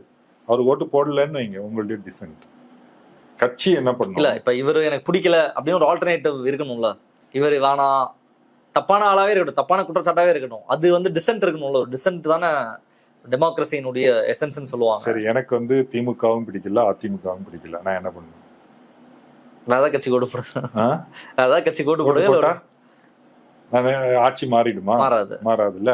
அப்போ டிசென்ட்டுக்கு ஏதோ மன திருப்தி, நான் ஓட்டு போட்டையா நோட்டா இல்ல, அத கூட சொல்ல முடியாது அங்க. அது எப்படி நடக்குதுன்னு சொல்றேன். சீனாவிலும் இதே மக்கள் கமிட்டிகள் தான். ஒரு கிராமம் அல்லது நகரம் அல்லது ஒரு கிராமம், மக்கள் கமிட்டி தான். மக்கள் கமிட்டி தான். ஓகே, அது எப்படி ஆபரேட் ஆகும்? கொரியாவுல டீடைல் எனக்கு தெரியாது, சீனாவுடைய டீடைல். சீனால எப்படி நடக்கும் மக்கள் கமிட்டி? சீனாவுல மக்கள் கமிட்டி ஒரு அதிபரை தேர்ந்தெடுக்கிறாங்கன்னு வச்சுக்கோ. இப்ப ஜி ஜின்பிங் தேர்வு செய்யறாங்க, அந்த தேர்வு முறை அப்படின்றது எப்படி நடக்கும்? இதை வந்து கிராஸ் ரூட் டெமோக்ரஸி அப்படிங்கிறாங்க, பார்ட்டிசிபேட்டிவ் டெமோக்ரஸி. ஒவ்வொரு யூனிட், கிராமமோ நகரமோ அல்லது ஒரு வார்டு எடுத்தோம்னா கம்யூனிஸ்ட் கட்சி இருக்கும், அப்புறம் அரசாங்கம் இருக்கும். ஓகே, ஒரே ஒரு கட்சி தான் இருக்கும், கம்யூனிஸ்ட் கட்சி மட்டும் இருக்கும், மற்ற கட்சிகள்லாம் இருக்கலாம். அரசாங்கத்தை கம்யூனிஸ்ட் கட்சி தான் கட்டுப்படுத்தும். இப்போ சென்னை நகரம்னு எடுத்துப்போமே, சென்னை நகரத்துக்கு மேயர் தேர்ந்தெடுக்கணும். இப்போ கம்யூனிஸ்ட் கட்சியில வந்து சென்னையில் மக்கள் எல்லாரும் கம்யூனிஸ்ட் கிடையாது, எல்லாரும் கம்யூனிஸ்டா இருக்கணும்னு அவசியம் கிடையாது. கம்யூனிஸ்ட் கட்சியில சேரணும் அப்படின்னா நீங்க வந்து அதுக்காக வேலை செய்யணும், அதுக்கான நான் வந்து குறிப்பிட்ட கல்வி தகுதியோ அல்லது நான் மக்களுக்காக வேலை செய்யறேன், இந்த மாதிரி சில கண்டிஷன் நிறைவேற்றினாதான் நீங்க கம்யூனிஸ்ட் கட்சி உறுப்பினராக ஆக முடியும். கம்யூனிஸ்ட் கட்சி உறுப்பினராக ஆன பிறகு இப்ப தேர்தல் வருதுன்னா கம்யூனிஸ்ட் கட்சி கமிட்டி அவங்க டிஸ்கஸ் பண்ணுவாங்க. இப்ப யாரு மேயரா இருக்கிறாங்க, அடுத்த தடவை யார மேயரா நிறுத்தலாம், அதுக்குள்ள வந்து நிறைய விவாதம், இவரு அவரு 20-30 பேர் கூட பரிசீலிக்கப்படலாம். கடைசியா அவங்க என்ன முடிவு பண்ணுவாங்கன்னா, இவரை நாம் வந்து மேயர் வேட்பாளராக நிறுத்துவோம். நிறுத்தின பிறகு மக்கள் எல்லோரும் அவங்களுக்கு ஓட்டு போடணும். ஓட்டு போடலாம், அதாவது ஆதரிச்சு போடலாம் அல்லது எதிர்த்து போடலாம். இப்ப 50% மக்கள் தான் ஆதரிச்சு போட்டாங்க அப்படின்னா என்னன்னா, கம்யூனிஸ்ட் கட்சி நிறுத்தின வேட்பாளரை மக்கள் ஏத்துக்கலன்னு அர்த்தம். ஏன்னா 50% பேர் ஏத்துக்கலையே. அப்ப கட்சி என்ன கேட்கும்? கட்சி மக்களிடம் இருந்து தனிமைப்பட்டுருச்சு கொஞ்சம். அதாவது அப்ப கட்சிக்கு ரொம்ப பதட்டம் இருக்கும், நம்ம யாரை நிறுத்துறோம், ஓட்டு போடுறது போடாம போயிட்டாங்கன்னா என்ன பண்ணுவீங்க? எனவே அவங்க நிறுத்துற வேட்பாளர் வந்து உண்மையிலேயே மக்களால் ஏற்றுக்கொள்ளக்கூடியவரா இருப்பார். நமக்கு கொஞ்சம் புதுசா இருக்கு இதை கேட்கறதுக்கு. அப்போ இந்த நகர தந்தை என்ற தேர்தல் வந்து அரசாங்கத்துக்கு. இப்ப எனக்கு வந்து என்னுடைய கருத்துக்கு என்ன மதிப்பு அப்படின்னு நீங்க கேட்டீங்கன்னா, நீங்க கம்யூனிஸ்ட் கட்சியில சேரலாம், அதுக்கு எந்த தடையும் கிடையாது. நீங்க வந்து பெரிய பணக்காரரா இருந்தாதான் சேர முடியும் அப்படின்னு கிடையாது. ஆண் பெண் எந்த தேசிய இனத்தை சேர்ந்தவராக இருந்தாலும் சரி, எந்த மதத்தை சேர்ந்தவராக இருந்தாலும் சரி, கம்யூனிஸ்ட் கட்சியில சேரலாம். நீங்க அங்க இருந்தப்ப சேர முடிஞ்சதா கம்யூனிஸ்ட் கட்சி? நான் வெளிநாட்டுக்காரன் இல்லையா, அந்த நாட்டு குடிமகனா இருக்கணும், அந்த சிட்டிசன் வந்து கம்யூனிஸ்ட் கட்சியில சேரலாம். சேர்ந்துட்டா நீ உங்களுடைய கருத்தும் கம்யூனிஸ்ட் கட்சிக்குள்ள போகும் இல்லையா. இப்ப இதுல என்ன, நம்ம ஊர்ல என்ன வருது அப்படின்னா, முதலாளித்துவ ஜனநாயகத்துல எல்லாருக்கும் ஒரு ஓட்டு ஒரு மதிப்பு, முதலாளித்துவ ஜனநாயகத்துக்கு கரெக்ட் தான். கம்யூனிஸ்ட் கட்சி என்ன சொல்லுதுன்னா, அது எப்படி இருக்க முடியும்? நாங்க வந்து சாதி ரீதியா மத ரீதியா வேறுபடுத்தல, இதுக்காக வேலை செய்யக்கூடியவருக்கு முன்னுரிமை கொடுக்கணும் இல்லையா. அவரு தன்னுடைய வாழ்க்கையை இதற்காக செலவழிக்கிறார். இப்ப சீன கம்யூனிஸ்ட் கட்சியுடைய ஷி ஜின்பிங் இப்ப வந்து பொதுச் செயலாளராக இருக்கிறாரு. அவர் வந்து தத்துவத்தில் முனைவர் பட்டம் பெற்றவர், PhD இன் பிலாசபி. அதுக்கு முன்னாடி ஏதோ என்ஜினியரிங் ஏதோ படிச்சிருக்கிறாருன்னு நினைக்கிறேன். அதுக்கு முன்ன இருந்த எனக்கு தெரிஞ்சு சாங் சமின்னு இருந்தார், அவர் வந்து என்ஜினியர். அப்ப நீங்க வந்து நான் எவ்வளவு ஊழல் பண்றது, எவ்வளவு பணம் சேர்த்து வைக்கிறது, இதை வச்சு நான் எப்படி மக்கள்கிட்ட ஓட்டு வாங்குறது, இந்த கவலையெல்லாம் இல்லை. நீ உன் வேலையை செய், உனக்கு ஒரு பொறுப்பு கொடுத்தா இதை பெர்ஃபார்ம் பண்றியா, இந்த நகரத்தில் நிறைய தொழில் வளர்ச்சியை கொண்டு வந்தியா, இந்த நகர மக்களுடைய உடல்நல ஆரோக்கிய குறியீடுகளை உயர்த்தினியா, இதை வச்சு அவங்கள வந்து அளவிடுறாங்க. இப்ப சென்னை நகர மேயராக கம்யூனிஸ்ட் கட்சி உங்களை நிறுத்தணும்னா நீங்க அதுக்கு முன்னாடி 10 வருஷம் சென்னை மக்களுக்காக நீங்க வேலை செஞ்சிருப்பீங்க. இதுதான் இந்த தேர்தல் வந்து நமக்கு புதுசு. நமக்கு புதுசா இருக்கிறதுனால அதை கிண்டல் பண்றதுல வந்து கிண்டல் பண்ணிட்டு போயிடலாம். ஆனா அதை புரிஞ்சுக்கணும். இப்போ அவருக்கு 99.93% ஓட்டு போட்டாங்கன்னா கம்யூனிஸ்ட் கட்சி அவரை நிறுத்துது. இவருக்கு சரியான ஆளா இருக்கிறாருப்பா, இவரை நாம் இந்த பொறுப்பை ஒப்படைக்கலாம். மக்கள் அதை ஏத்துக்கிட்டாங்க. இதை விமர்சிக்கலாம், அறிவார்ந்து விமர்சிக்கலாம். நீங்க இந்தியாவில் இருக்கிற ஜனநாயகத்தை எப்படி விமர்சிக்கிறோம் இல்லையா? இங்க என்னையா, நீங்க ஒரு தேர்தலில் நிக்கணும்னா ஒரு தொகுதிக்கே வந்து 20 கோடி 30 கோடி செலவழிக்கணும். ஒரு தேவாவோ சிவகுமாரோ நிக்க முடியுமா? நான் வந்து பண மூட்டைகளை என் பின்னாடி அணி திரட்டணும். அவன் சும்மா காசு கொடுப்பானா? நீ ஜெயிச்சு வந்தா எனக்கு என்ன பண்ணுவ? ஒவ்வொரு கட்சியும் எவ்வளவு பணம் வாங்குது. இப்ப இதுல இந்த ஜனநாயகத்தால மக்களுக்கு என்ன பயன்? மக்களுக்கு என்ன பயன்னா அவன் வந்து மக்கள் முன்னாடி நிக்கிறான். அப்போ இந்த ஜனநாயகம் என்பது முந்தைய சுரண்டல் இருக்கு இல்லையா, சாதி மதம் அதை எல்லாத்தையும் உடைச்சு ஒருவருக்கு ஒரு வாக்கு, இது மிகப்பெரிய முன்னேற்றம். இதை யாரும் மறுக்கல. ஆனா இது மிகவும் ஊழல் படிந்த மிகவும் சீரழிவான அரசு முறை. இதை வந்து நம்ம முன்னேறி போறதுதான் சோசியலிச ஜனநாயகம். இந்த சோசியலிச ஜனநாயகத்தை பற்றி தான் நம்ம 99 மற்றவங்க யாருமே வேலை செய்யல. இப்ப கிம் ஜாங் உன்னோட சேர்ந்து நிறைய பேர் வேலை செய்வாங்களா? வேலை செய்து அது வந்து அந்த கட்சி முடிவு பண்ணும் இல்லையா, நமக்கு எப்படி தெரியும்? நீ இல்ல நம்ம உண்மையிலேயே நான் அதை படிக்கணும்னா அந்த கட்சியுடைய அவங்க ஆவணங்கள்லாம் வெளியிடுவாங்க, வருஷத்துக்கான ரிப்போர்ட், ஒவ்வொருத்தரும் என்னென்ன பண்ணாங்க. அந்த தேர்வு முறையுமே பிழை இல்லைன்னு தான் நீங்க சொல்றீங்க? பிழை இல்லைன்னு சொல்ல வர, தேர்வு முறை இது அப்படின்னு சொல்றேன். பிழை இருக்கு நீங்க விமர்சிக்கலாம். இல்லைங்க அவர் நல்லா வேலை செஞ்சிருக்காரு அப்படின்னு சண்டை போடலாம், கட்சிக்குள்ள போய் சண்டை போடலாம். இதுதான் முறை. இந்த முறை உங்களுக்கு புரியல, நீங்க இன்னொரு அந்த நாட்டுல போய் நம்ம இதை சொன்ன என்ன இது கேலி கூத்தா இருக்கு. 5 வருஷத்துக்கு ஒரு தடவை போய் நீங்க பட்டன் அழுத்துவீங்க, அப்புறம் 5 வருஷம் அவன் எல்லா அடாவடியும் பண்ணுவான், இதுதான் உங்க நாடா அப்படின்னு அவங்க சிரிக்க மாட்டாங்களா? சிரிக்கலாம்ல.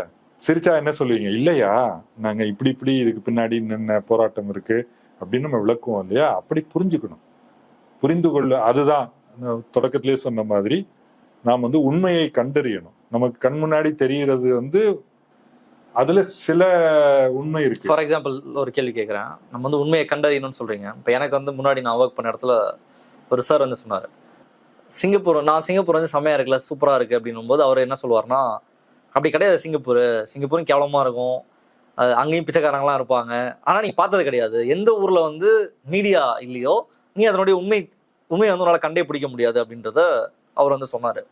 அப்படி நம்ம வைப்போம்ல, இப்போ இந்த DPKR, democratic people's republic of Korea, நம்ம இதை எடுத்துக்கிட்டோம்னா அங்க என்ன நடக்குது அப்படின்றதை யாராவது வெளியே சொல்லும் பொழுதுதான் நமக்கு வந்து அதை கண்டுபிடிக்க முடியும், என்ன நடக்குது நிஜமாவே. அங்க வந்து ஒரு எழுத்தாளர் இருக்காரு, அவர் ஒரு கதை எழுதுறாருன்னா அதை வச்சு நம்ம கண்டுபிடிக்கலாம். அங்க இருந்து ஏதோ ஒரு சினிமா வருது அப்படின்னா அதை வச்சு நம்ம அப்படி எதுவுமே இல்லைல்ல. அப்படி இருக்கும் பொழுது ஆப்வியஸா இப்படியான ஒரு பொய் செய்திகள் வருவதற்கான சூழலும் இருக்கும், உண்மை நமக்கு தெரியாம தானே இருக்கும். ஆமா, 2 பிரச்சனை. ஒண்ணு, அந்த பக்கம் அந்த மக்கள் உயிர் வாழ்வதற்காக போராடிட்டு இருக்காங்க. நான் வந்து உன் காலில் விழுந்து சரண்டர் ஆனா நான் நல்லா வாழலாம். அமெரிக்க பொம்மை அரசாங்கத்தை ஏற்றுக்கொண்டால் எனக்கு வந்து ஒருவேளை பொருளாதார தடைகள் நீக்கப்படும், அங்க உள்ள பல பேர் பணக்காரனாகலாம். ஆனா மக்கள் வந்து சுரண்டப்படுவாங்க, கலாச்சார சீரழிவு வரும். ஆனா அந்த மக்கள் செய்த முடிவு, நாங்க தன்மானத்தோட வாழ்றோம், எங்க வாழ்க்கையை நாங்க பாத்துக்கிறோம். நான் ஒன்ன எப்போ நீ என்ன அது மக்கள் எடுத்த முடிவா அல்லது ஒரு சர்வாதிகாரியின் கீழ் அவர் எடுத்த முடிவுக்கு அந்த மக்களை கட்டுப்படுத்தி ஃபோர்ஸ் பண்ணி வச்சிருக்காங்க? யார் சர்வாதிகாரி நீங்க தான் சொல்லணும். சிங்மன் ரீயேவா அல்லது கிம் இல் சுங்கா? கிம் இல் சுங் மக்களோட நின்று ஜப்பானை எதிர்த்து சண்டை போட்டவர். சிங்மன் ரே வந்து அமெரிக்காவில இருந்த ஒரு பண மூட்டை, அவரை கொண்டு வந்து அமெரிக்கா பொம்மையா கொண்டு வந்தான். யார் சர்வாதிகாரி, யாரு மக்களுடைய பிரதிநிதி? அப்ப இந்த பின்னணியிலிருந்து பார்க்கும்போது ஒண்ணு, அப்ப அவங்க உட்கார்ந்து நாங்க வந்து படம் எடுத்து உலகம் முழுக்க பரப்புறோம், நீ தென்கொரியா பண்ற மாதிரி K-pop அதெல்லாம் வந்து ஒரு எண்ட் ஆஃப் த டே வந்து ஒரு சுதந்திர காற்றை சுவாசிக்கிறது, சுதந்திரமா இருக்கிறது தானே ஒரு அல்டிமேட்டம்னு வச்சுக்கலாம்ல. ஒரு மனித சமுதாயமா நம்ம பிறந்திருக்கோம். இப்ப எனக்கு வந்து பிடிச்சிருந்தா நான் ஒரு ஊருக்கு போறது அப்படின்ற ஒரு பேசிக்கான ஒரு ஃப்ரீடம்னு ஒண்ணு இருக்குல்ல. பேசிக்கான ஃப்ரீடம்ல உணவு, போதுமான உணவு கிடைப்பது பேசிக்கான ஃப்ரீடம். கல்வி அனைவருக்கும் கிடைப்பது பேசிக்கான ஃப்ரீடம். மருத்துவம் அனைவருக்கும் கிடைப்பது பேசிக்கான ஃப்ரீடம். இது இல்லாம தங்குவதற்கு இடம் இருக்கதும் நல்ல ஒரு பேசிக்கான, இதெல்லாம் வடகொரியா கொடுப்பதாக இந்த இவரு கூட சொல்றாரு, தமிழ் ட்ரக்கரே சொல்றாரு. முழு உண்மை தெரியல. அந்த அந்த புரோபகண்டா மீடியாவுடைய படம் எடுக்கிறதோ அல்லது தகவல் வர்றதுக்கு இன்னொரு பக்கம் என்னன்னா, இந்த ஒட்டுமொத்த உலக மீடியாவையும் நியூயார்க் டைம்ஸ்ல இருந்து தினமலர் வரைக்கும் கட்டுப்படுத்துவது முதலாளிகள். அவனுக்கு வடகொரியா பற்றியோ சீனா பற்றியோ அல்லது கியூபா பற்றியோ அவதூறுகளை பரப்புனாதான் தன்னை நியாயப்படுத்திக்கணும். மக்கள் கேள்வி கேட்பாங்க இல்லையா, வடகொரியா நாடு நல்லா தானே இருக்குது, அங்க அமெரிக்கா ஹாலிவுட் படம் இல்லாமலே மக்கள் செத்தா போயிட்டாங்க அப்படின்னு கேள்வி கேட்டுறக்கூடாதுல்ல. இல்ல அங்க மக்கள்லாம் வந்து பரிதவிச்சிட்டு இருக்காங்க, அங்க அவங்கள குலாக்குல போட்டு, குலாக் அப்படின்னா அவங்க முகாம்ல அடைச்சு அவனை சித்திரவதை பண்ணிட்டு இருக்கிறான், அங்க உள்ள மக்கள் யாராவது கேள்வி கேட்டாங்கன்னா தலையில குண்டு போட்டுடுவான் அப்படின்னு சொன்னாதான் நம்ம ஆளு வந்து முதலாளி ஏதோ நமக்கு ஏதோ வயிற்றுக்கு கஞ்சியாவது கிடைக்குது, நான் வந்து கஷ்டப்பட்டு போய் அம்பத்தூர்ல தொழிற்சாலையில வேலை செஞ்சா மாசம் 15,000 ரூபாய் கிடைக்குது, பாரியா நான் சுதந்திரமா இருக்கிறேன், வடகொரிய மக்களை பாருங்க கஷ்டப்பட்டு இருக்கிறாங்க அப்படின்னு ஒண்ணு உருவாக்கணும் இல்லையா. அந்த நோக்கம் இவங்களுக்கு இருக்கு. இந்த ரெண்டினுடைய இது ஒரு காலகட்டம் தோழர். இது வந்து எல்லா காலத்துக்குமான உண்மை கிடையாது.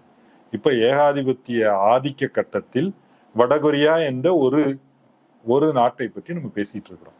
அது என்னென்ன முடிவுகளை எடுத்தது, அதற்கு எதிராக என்னென்ன தாக்குதல் தொடுக்கப்படுது, நேரடி தாக்குதலும் சரி தகவல் தாக்குதல்களும் சரி, அதற்கு ஆதரவாக யார் இருக்காங்க. இன்னைக்கு ரஷ்யாவோட கிம் ஜோங் உன் வந்து ஒப்பந்தம் போட்டுக்கிறாரு, சீனா வந்து ஆதரவா இருக்கு, இப்படி வந்து இருக்குது. நம்மை பொறுத்த வரைக்கும் முதல்ல நம்ம கதையே கந்தல் கதையா இருக்கு.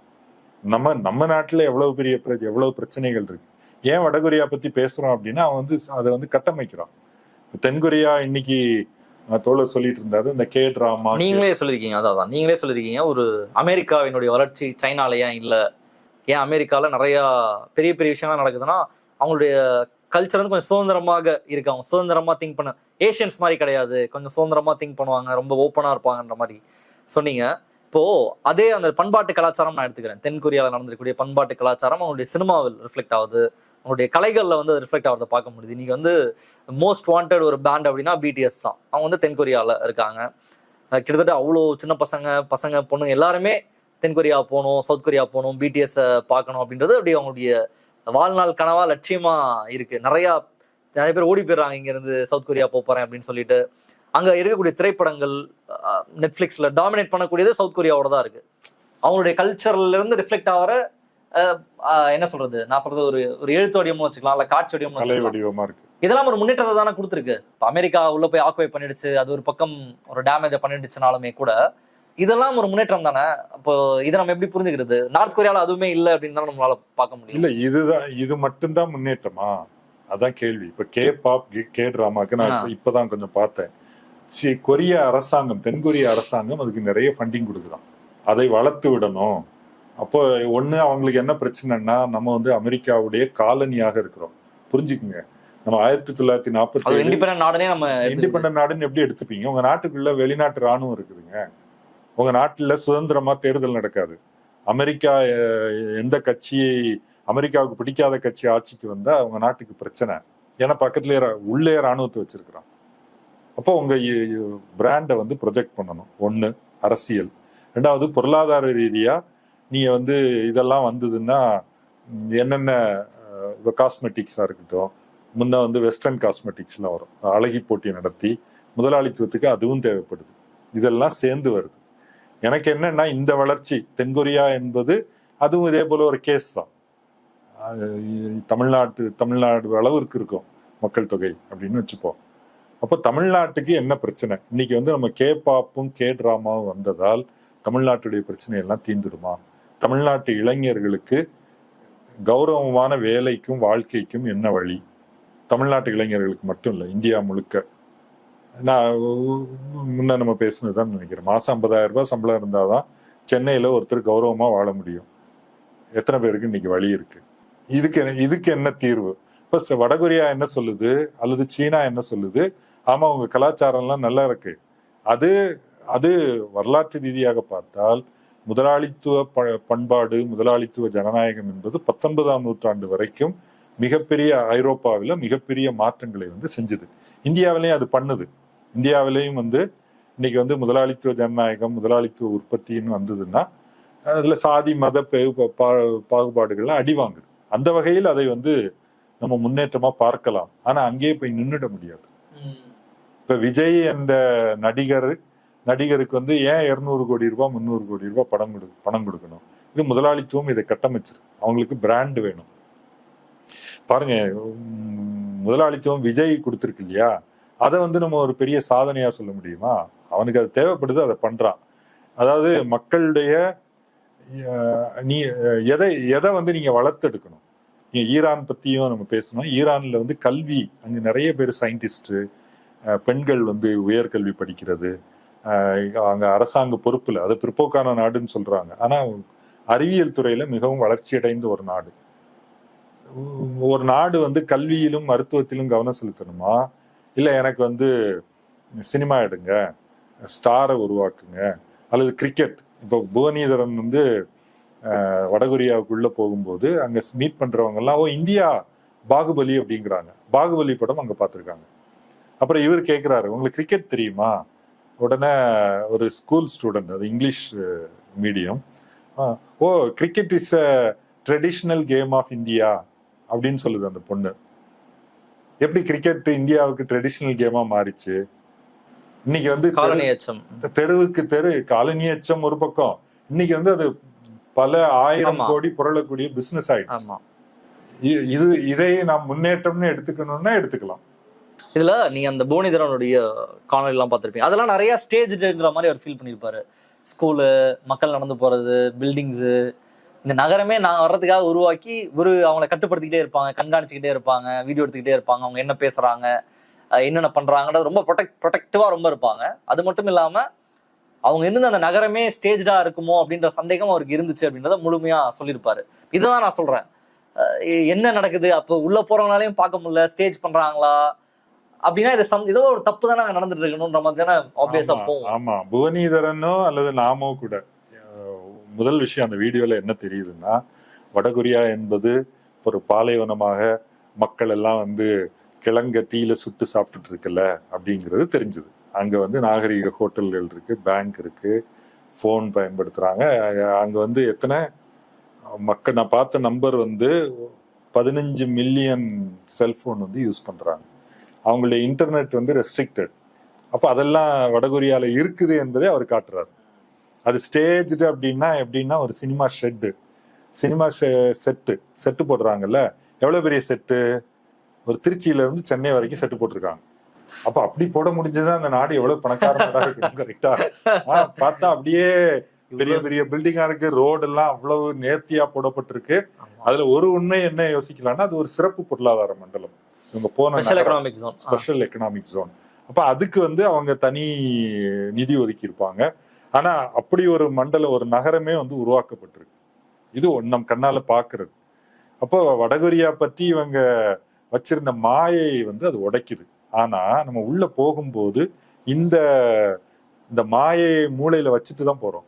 ஓ இப்படி இருக்கே, நம்ம என்ன நினைச்சிட்டு வந்தோம், இப்படி எல்லாம் இருக்குதே, ஒருவேளை செட்டா இருக்குமோ, ஒருவேளை இவங்கெல்லாம் வந்து நடிகர்களோ, அவர் சொல்ற மாதிரி அப்படி. அப்புறம் அவர் என்ன சொல்றாரு, சூப்பரா இருக்குதுங்க, நாங்க போய் பார்த்தேன், ரொம்ப நல்லா இருந்தது, குழந்தைங்களோட பேசினேன், இங்க மக்கள் எல்லாம் வராங்க, எல்லாம் சைக்கிள்ல போறாங்க, சூப்பரா இருக்குதுங்க அப்படின்னு அவர் சொல்றாரு.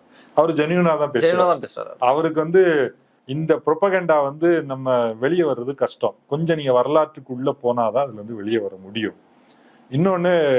இன்னொரு பக்கம் அவர் ஒரு இடத்துல என்ன கமெண்ட் சொல்றாருன்னா, அங்க வந்து 2 சிலை வச்சிருக்காங்க, கிம் ஜோங் இல், கிம் ஜோங் உன்னுடைய பெரிய சிலை இருக்கு. அப்ப அவர் கமெண்ட் சொல்றாரு, இந்த சிலையை போட்டோ எடுக்கணும்னா கண்டிஷன் இருக்கு.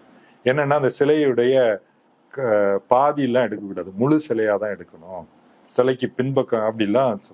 எனக்கு என்ன தோணுச்சுன்னா, எவனாவது என்ன பண்ணுவான்னா, ஒரு ஆளை அனுப்பி கொரிய மக்கள் கொதித்தெழுந்து கிம் ஜோங் சிலையை உடைத்தனர் அப்படின்னு செய்தி வரும்.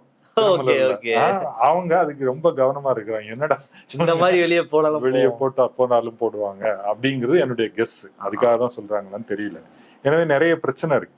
உங்களை வந்து முற்றுகையிட்டு எப்படியாவது பணிய வைக்கணும்னு அவன் ட்ரை பண்ணிட்டு இருக்கும்போது, நீங்க வந்து தற்காப்பு நடவடிக்கை இருக்கீங்க. அது நியாயம் இல்லையாங்கிறது இன்னொரு கேள்வி. ஆனா அப்படிதான் இருக்குது, யதார்த்தம் இதுதான்.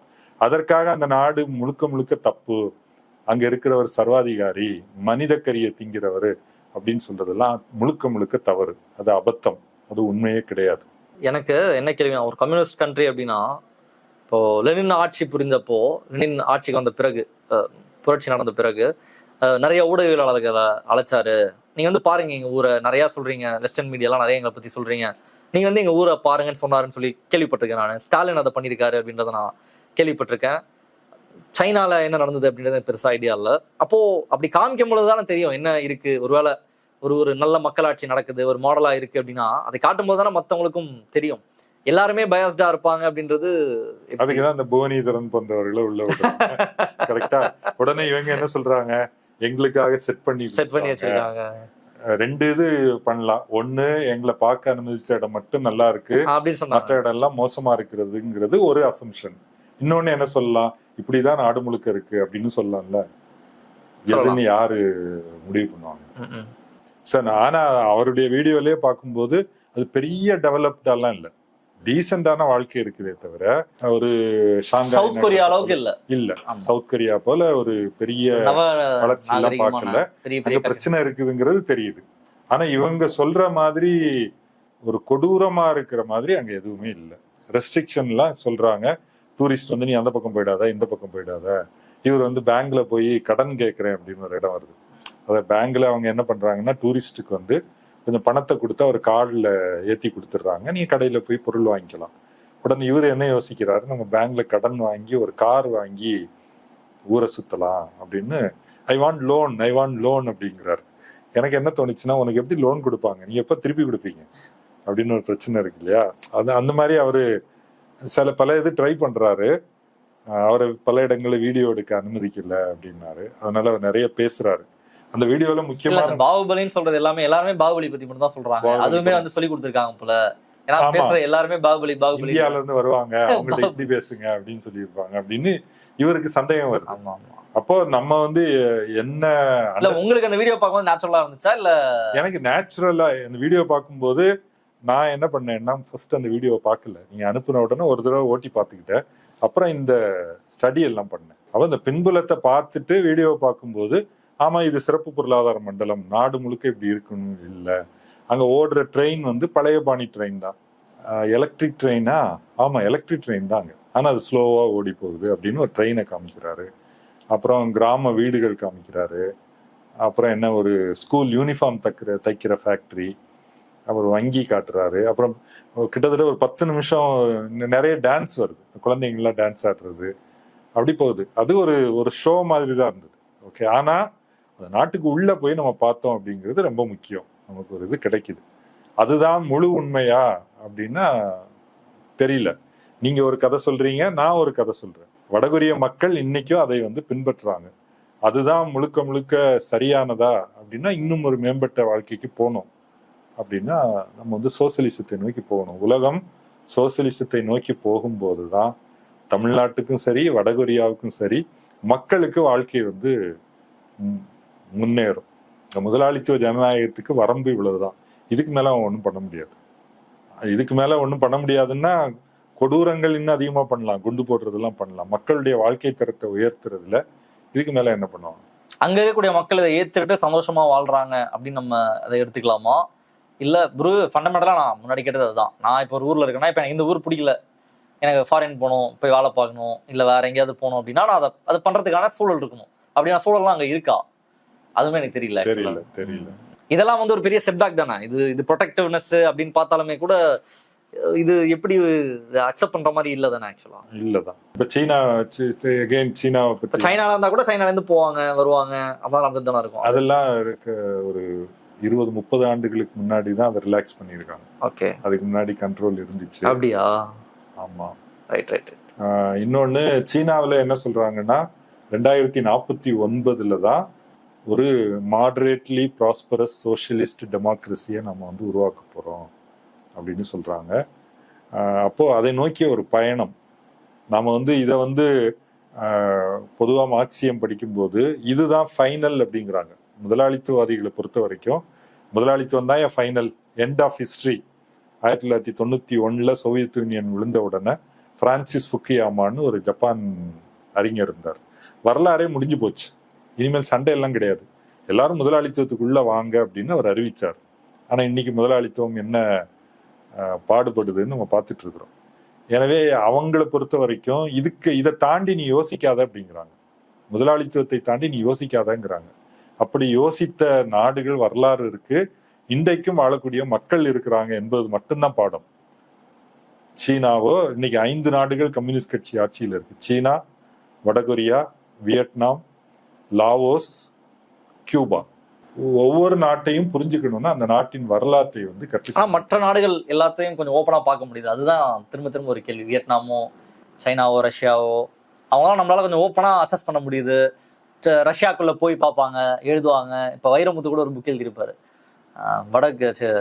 வடுகப்பட்டியிலிருந்து வால்கா வரை அங்க எப்படி திருமணம் நடக்குது, எவ்வளவு சூப்பரா. அவர் ரஷ்யா போயிட்டு வந்தாரு. அதாவது ஒரு சின்ன ஒரு புக்கா எழுதியிருப்பாரு. இப்ப மதன் கார்கிலாம் வந்து சின்ன பையனா இருப்பாரு போல. அது வீட்டுல நான் கேட்டேன், ரஷ்யா எவ்வளவு சூப்பரா இருக்கு, ஒரு திருமணம் எவ்வளவு டப்புன்னு பண்றாங்க, பெருசா ஆடம்பரம் இல்ல, டப்புன்னு 2 பேர் வந்து 2 மாத்திட்டு போறாங்க, இவ்வளவு சூப்பரா இந்த ஊர் இருக்குன்னு ரொம்ப அது இது உச்சி முகர்ந்து அதை வந்து பாராட்டி இருப்பாரு. இப்படி நிறைய பேர் பண்றதை பார்க்க முடியும். அது இங்க நடக்கல அப்படின்றதுதான் திரும்ப திரும்ப அந்த கேள்வி வந்து நமக்கு. ஆமா ஆமா, ஓகே ஓகே. அப்புறம் அவரை பார்க்க வரும்போது எப்பயுமே அவரோட வீடியோ பாத்தீங்கன்னா தெரியும், எப்பயுமே ஒரு ஆஹா ஓஹம் தான் இருப்பாங்க மக்கள். கிம் ஜாங் உன் வெளியே வந்தாலே சந்தோஷமாயிடுவாங்க. திப்ரா இவ்வளவு சந்தோஷமா எப்படி இருக்காங்கன்றதும் இதுவும் ஸ்டேஜ்டா அப்படின்ற கேள்வி திரும்ப திரும்ப கேள்விகளா தான் இருக்கும். இப்போ நம்ம வந்து உலகம் மாறிக்கிட்டு இருக்கு. இப்போ ஒரு 5 வருஷத்துக்கு முன்னாடி இந்த டேட்டா கூட நமக்கு இருந்திருக்காது இதை பத்தி பேசுறதுக்கு. இப்ப இந்த டேட்டா எல்லாம் இருந்ததுனால நம்ம அதனுடைய வரலாற்று பின்புலம் என்ன, தென்கொரியால இருப்பது வளர்ச்சியா அப்படின்ற கேள்வியும் பாட்காஸ்ட் வாயிலாக அந்த வளர்ச்சிக்கு தென்கொரிய மக்கள் கொடுக்கிற விலை என்ன, உலக மக்கள் கொடுக்கிற விலை என்ன, முதலாளித்துவ வளர்ச்சிக்காக எல்லாத்தையும் இணைச்சுதான் பார்க்கணும். வடகொரியா தான் சரி அப்படின்னு நம்ம பேசலாம். கேள்விகள் இருக்கு, அது வரலாற்றோடு இணைச்சு புரிஞ்சுக்கிறோம். ஆனால் மனித குலம் ஒரு முன்னேறிய பாதையில நம்ம போயிட்டு இருக்கிறோம். தேங்கி நிற்க முடியாது. அமெரிக்கா தான் பூலோக சொர்க்கம் இல்லை என்பது இன்னைக்கு அமெரிக்க மக்களே சொல்லிட்டாங்க. இன்னையா கேவலமா இருக்குது அப்படின்னு தான் ட்ரம்பை ஜனாதிபதியா தேர்ந்தெடுத்திருக்கிறாங்க. எனவே முதலாளித்துவம் தோத்து போயிடுச்சு. இப்ப மாற்று என்னன்னு வரும்போதுதான் அவனுக்கு உள்ள பத்திக்குது, ஐயோ மக்கள் கம்யூனிசத்தை பத்தி யோசிச்சிடக்கூடாதுன்னு. கம்யூனிசம்னு எங்கெங்க வருதோ அது எல்லாத்தையும் அவன் வந்து குறி வச்சு தாக்கிக்கிட்டே இருக்கிறான். அதுக்கு ஒரு பெரிய மீடியா இண்டஸ்ட்ரி வேலை செய்யுது. நம்முடைய பணி, நம்ம வேலை நம்ம ஊர்ல தான் இருக்கு. இருந்தாலும் இந்த அவதூறு பிரச்சாரங்களை ஊடுருவி சென்று உள்ள என்ன இருக்குன்னு தெரிந்து கொண்டு உண்மையான பிரச்சனையை பேசணும். வடகொரியால இது மாதிரி நீங்க சொன்ன மாதிரி தகவலை வெளியே போக அனுமதிக்க மாட்டேங்கிறாங்க. அப்ப இந்தியாவில இருந்து ஒரு கம்யூனிஸ்ட் கட்சி வந்து வடகொரியாவோட தொடர்பு கொள்ளலாம், நாங்க வரோம், நாங்க ஒரு டெலிகேஷன் வந்து பாக்குறோம் அப்படின்னு சொல்லி இங்க வந்து மக்கள்கிட்ட பேசலாம். இது போன்ற விஷயங்கள் ஆரோக்கியமா இருக்கும். இது சும்மா தினமலர், மறுபடியும் அதான் சொல்லணும், தினமலர் பாணியில இந்த வதந்திகள், அவதூறுகள், இந்த கொச்சையாக செய்தி போடுவது, இதனால் யாருக்கும் எந்த பயனும் கிடையாது. கடைசி அதை தான் திருப்பி சொல்லணும், எப்பொருள் யார் யார் வாய் கேட்பினும் அப்பொருள் மெய்ப்பொருள் காண்பதறிவு. இதுதான் மார்க்சியம் என்ற வகையில நம்ம இதை புரிஞ்சுக்கலாம். வடகொரியாவை மான்ஸ்டர்னு சொல்ற அளவுக்கு அமெரிக்கா யோக்கியம் கிடையாது அப்படின்றதுதான் அகைன் இதனுடைய பாயிண்டா இருக்கு. நிறைய விஷயங்களை உள்ள போய் பேசியிருக்கோம். மக்களுக்கு கண்டிப்பா பயனுள்ளதாக இருக்கும்னு நினைக்கிறேன். அண்ட் குறிப்பாக அந்த இவரோட வீடியோ, புவனிதரன் தமிழ் ட்ரக்கர் வீடியோ ரொம்ப யூஸ்ஃபுல்லா இருந்தது. அவருக்கும் ஒரு நன்றி தெரிவிச்சுக்கலாம். ரொம்ப நன்றி தோழா. நிறைய விஷயம் பேசியிருக்கோம். மக்கள் பார்த்து என்ன சொல்றாங்க பார்ப்போம். இன்றைய தினம் நிகழ்ச்சியை கலந்து உங்களுடைய கருத்துக்களை பண்ணிக்கிறோம். ரொம்ப நன்றி. நன்றி. உங்களுடைய பார்வை என்ன அப்படின்றத நிச்சயமா கமெண்ட்ல போடுங்க. உங்களுக்கு ஏதாவது கேள்விகள் இருந்தாலும் அதையும் கமெண்ட்ல போடுங்க. வேற என்னென்ன டாபிக்ல பேசலாம் அப்படின்றதையும் உங்களுடைய கமெண்ட்ல பதிவு பண்ணுங்க. மற்றவர்களுக்கு சந்திப்போம். நன்றி, வணக்கம். அரண்சை நண்பர்களுக்கு வணக்கம். அரண்சை ஊடகம் சுயேட்சையாக இயங்குவதற்காகவே உருவாக்கப்பட்டது. நாம் செய்கிற வேலை உண்மையிலேயே மக்களுக்காக செய்கிறோம் என்பதை நீங்கள் நம்பினால், வாய்ப்பு இருந்தால் இந்த ரேசர் பே QR கோடுக்குள்ளே நீங்கள் வந்து அதை ஸ்கேன் பண்ணி எங்களுக்கு உங்களால் இயன்றதை, விருப்பம் இருந்தால் ஆதரவு தெரிவிக்கலாம்.